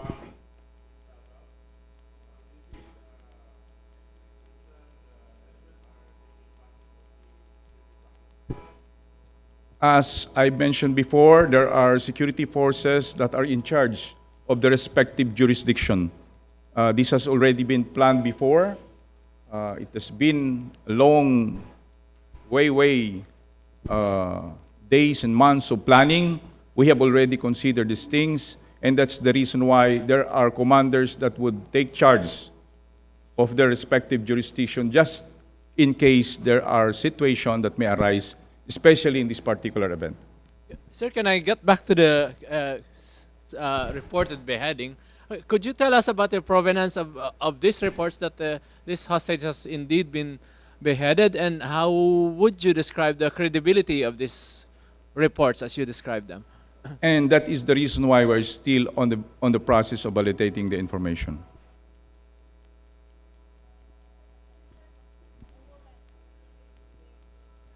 From Sandakan, do we have any information about her? None of yet so far, as of this time. None yet.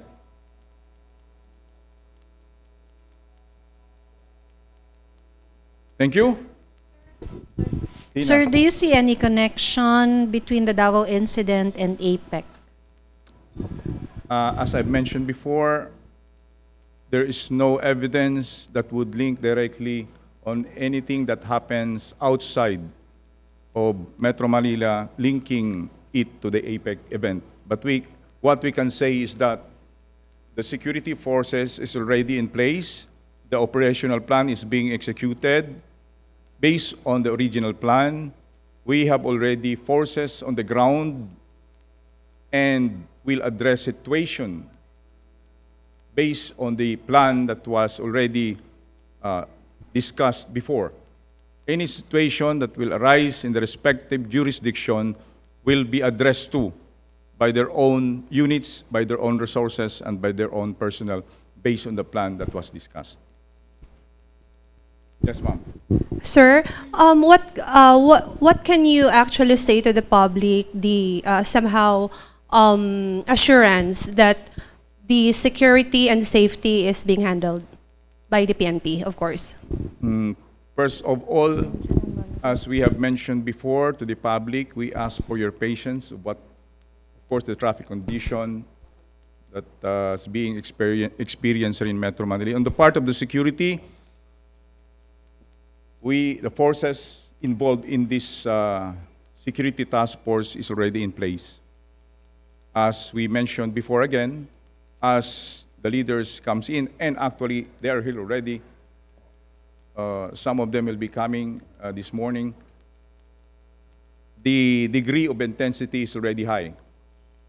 So we can assure the public, our people, that security measures have already been in place.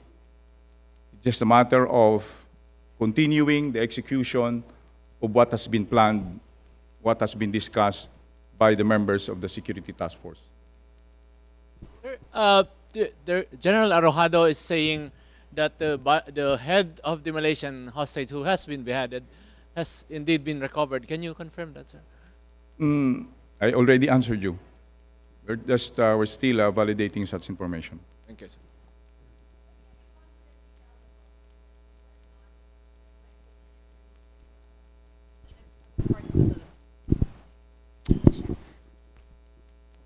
we have already given such pronouncement before that despite of the focus of forces here in Metro Manila, we cannot compromise also the security of our people because we know such situation may also arise in their particular jurisdiction.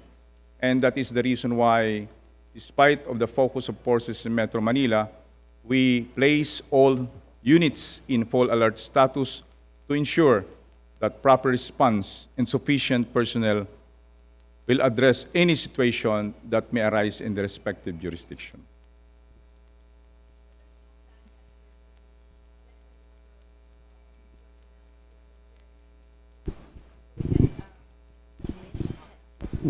There are sufficient personnel on the ground, aside from Metro Manila. We have already evaluated, assessed any contingencies that may arise, just in case the forces are here in Metro Manila because of the APEC event. Have here again, sir. I'm sorry.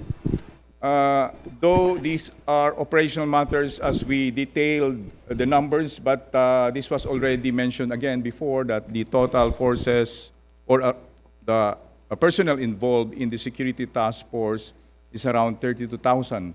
But these are combined or forces from the 20 government agencies composed of the Philippine National Police, the Armed Forces of the Philippines, the Navy, Air Force, Maritime Group of the Philippine National Police, and such other agencies involved in the security task force.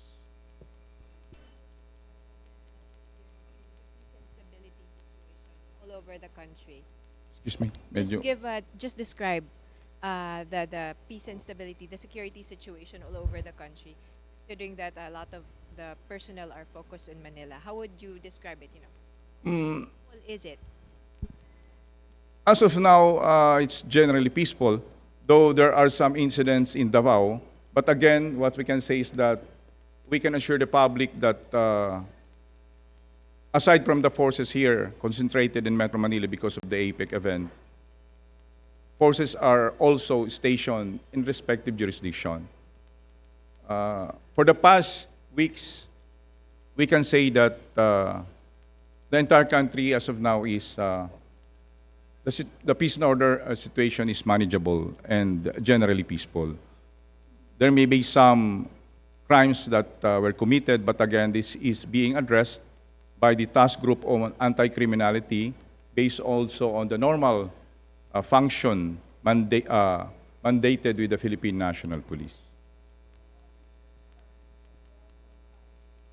Sorry, Isabella? sir. Yes? Isabella from CNN Philippines. These are crimes that were committed by, of course, robbery, theft, the normal crimes being committed, especially in the campaign of the Philippine National Police against anti-criminality. Because, as I have said, we do not also compromise the safety and security of our local residents. The task force is not only involved in the protection of our visitors, but also our local residents. That is why the task force is divided into three. Even the natural disasters that may occur, we have a specific joint task group that will address this kind of situation, even there's a need to conduct search and rescue operations. Thank you. Can you discuss to us a bit about what happened in Davao? Who do you think are responsible? How many people are hurt? Or again, this is as of now we are more concentrated here in APEC event. We can get the details if you want. I can send to you if you want. But again, the details of what happened. We're still on the process of conducting investigation. The security task force is more concentrated here in Metro Manila because of the magnitude of the situation here. We have leaders here that are present now. So the concentration of forces is here. But again, rest assured that the other forces, as I have mentioned, are in the respective areas to also address this situation because based on the original plan, contingencies might happen, and this should be addressed if necessary.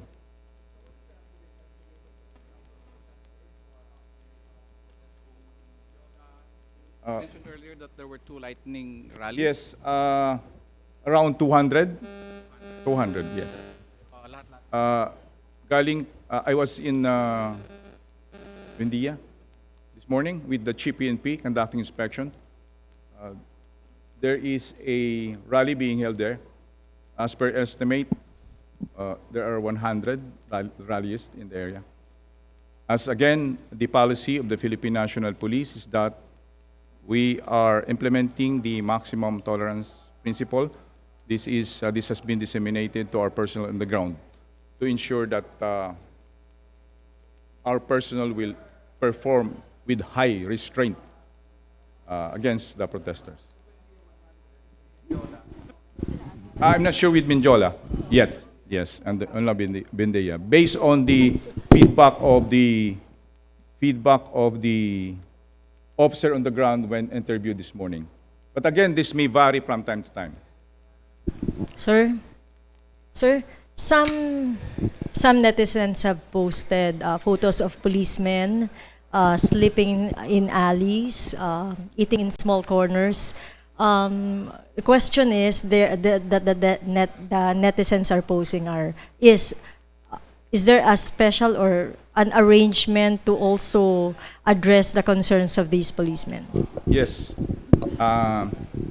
This is one of the reasons why the Chief PNP conducted inspection this morning to ensure that our personnel will be properly fed, properly sheltered, and of course, properly clothed.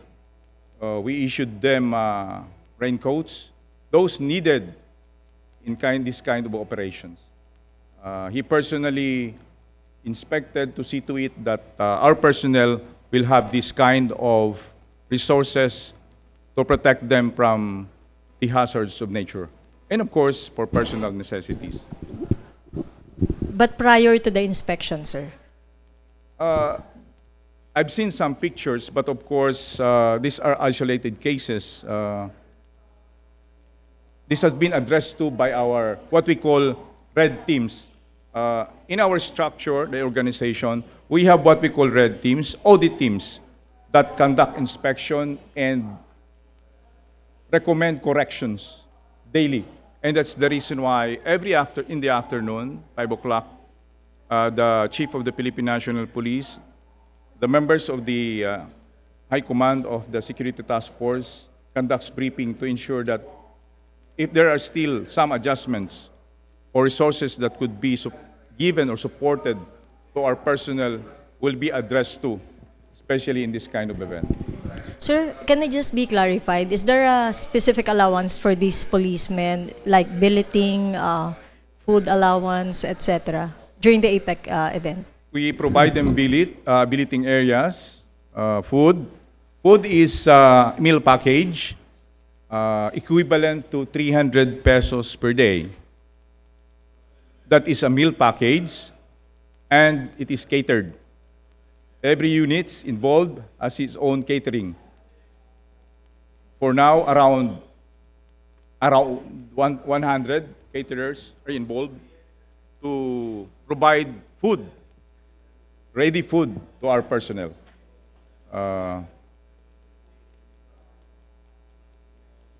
Shelters were also provided in staging areas, just in case, of course, nature will be not favorable to us, just like this morning. Yes, the Chief PNP ensures that not only, of course, but there is no cash allowance, may I emphasize. There is no such cash allowance. It is a meal package. Meal package only, no cash allowance.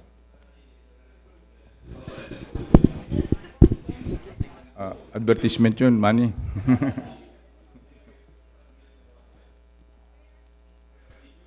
Sleep. There are billeting areas in HK Plaza, Rizal Stadium.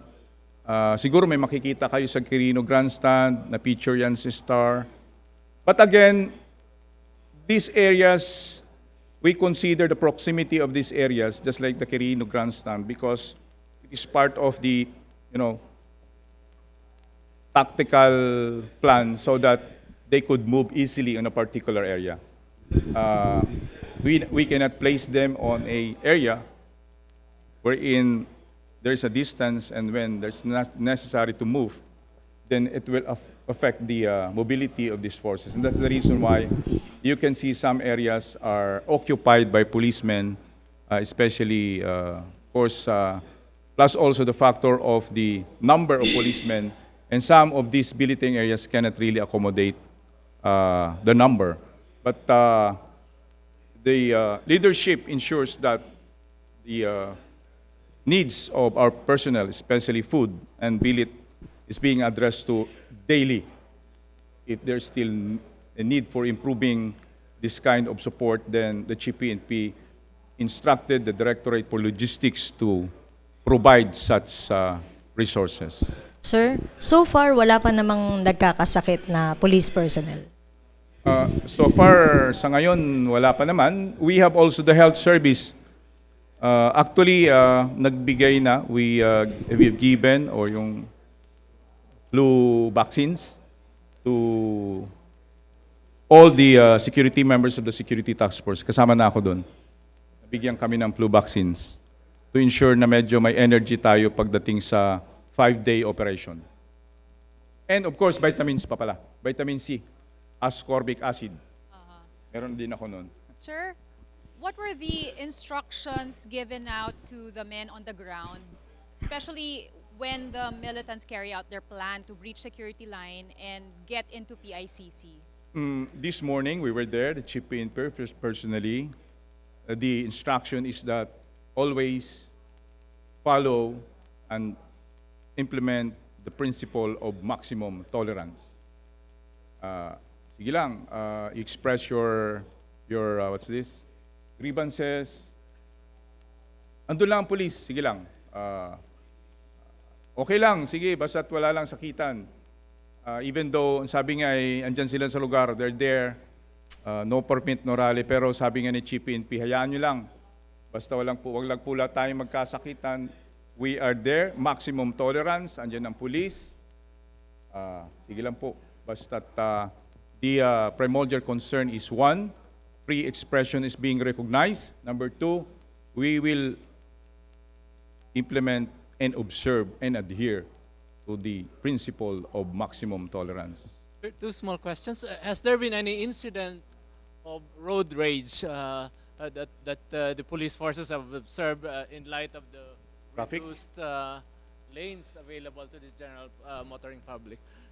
There were some complaints, but as again, we have been asking for understanding. What about violent reaction? Wala po. There's none. Wala kami natatanggap. But again, it is understandable if you are caught in traffic for 2 or 3 hours. But for the past months already, we have been informing the public that they will expect this kind of traffic congestions because as a matter of protocols, when an economic leaders passes an area, everything should be stopped. It is part of the protocol, not only in our country, but also in other countries. And can you tell us, sir, what happened to the woman who had emergency delivery in the street supposedly because of the heavy traffic, and what happened to the kid, to the baby?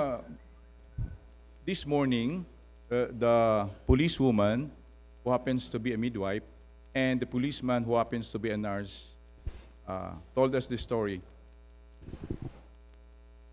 The woman gave birth with their assistance.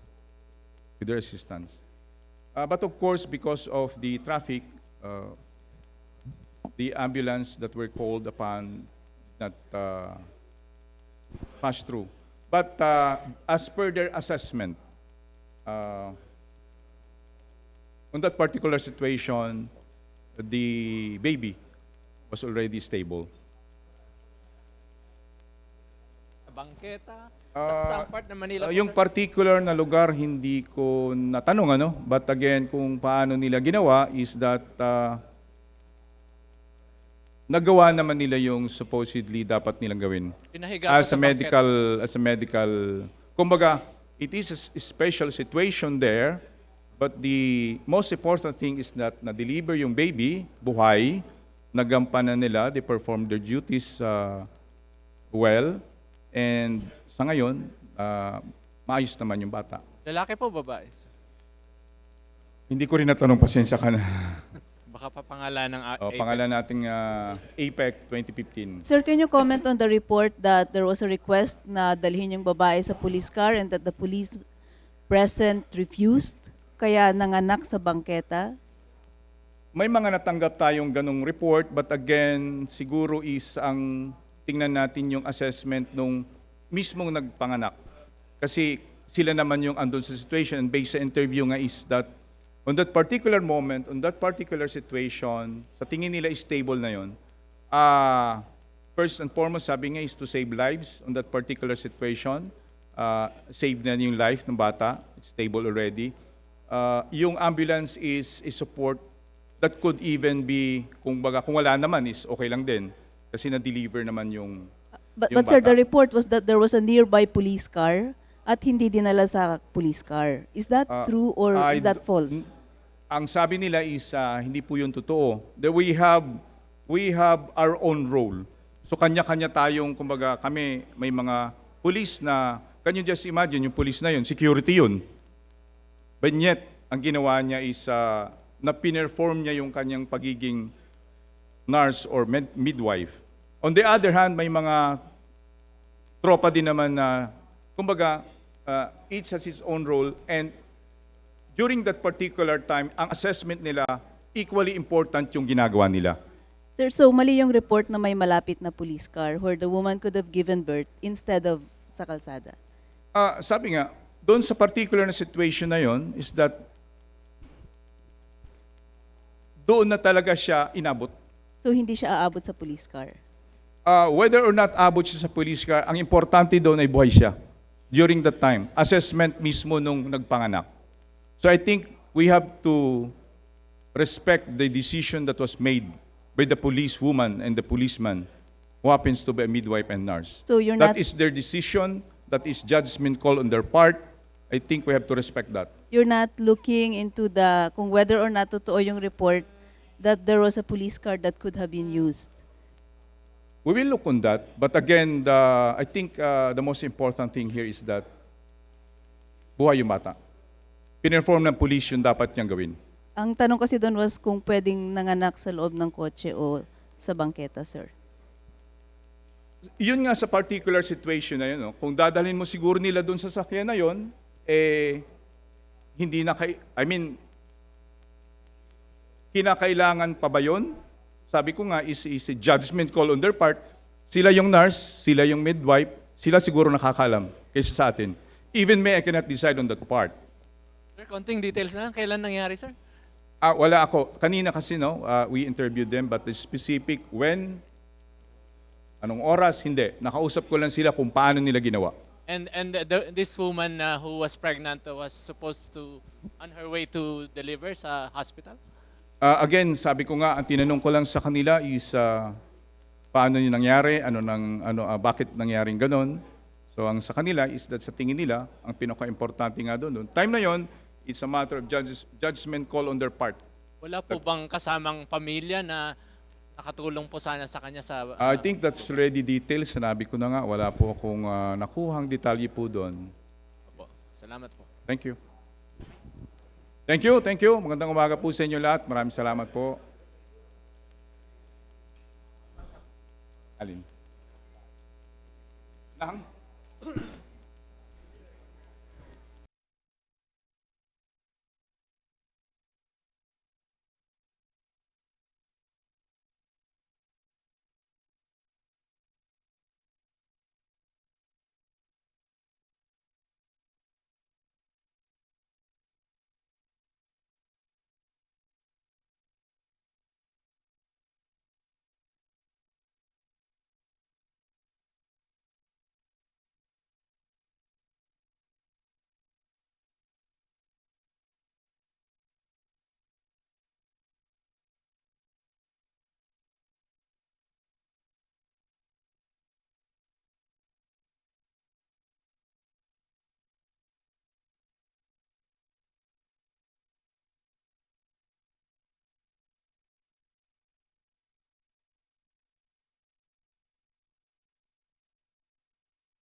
Rodriguez Morena.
Australia, Prime Minister Malcolm Turnbull.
Chile, President Michelle Bachelet.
Filipino, yes. Thank you so much. Okay, thank you.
Hong Kong SAR China, Chief Executive Leung Chun-ying and Mrs. Regina Leung Tong Ching Yi.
Indonesia, Vice President Muhammad Yusuf Kala and Mrs. Mufida Yusuf Kala.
Sino susunod diha?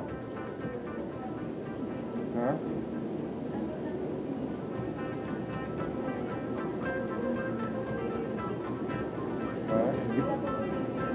Hindi pa dumarating. Ano po kasi puro tayo dyan. Hintayin natin pag-announce na kayo kami.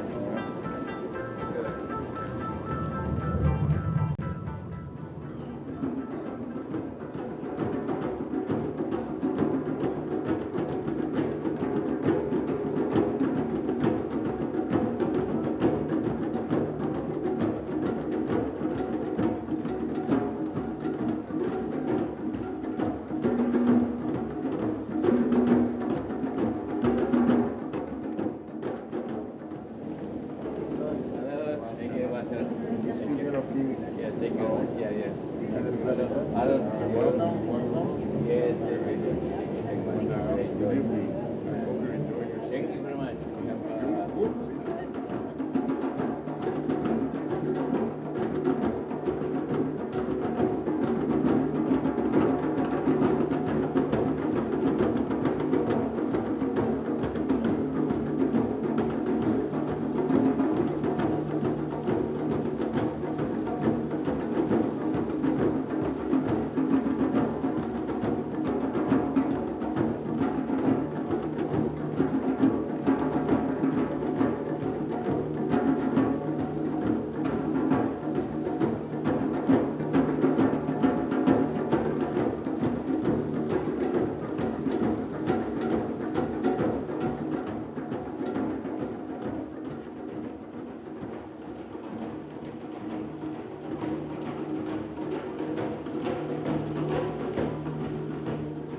Thailand, Prime Minister General Prayut Chan-o-cha and Madam Narapon Chan-o-cha.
Japan, Prime Minister Shinzo Abe and Madam Akie Abe.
New Zealand, Prime Minister John Key.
Good evening, Your Excellency. John Key, Speaker of the House.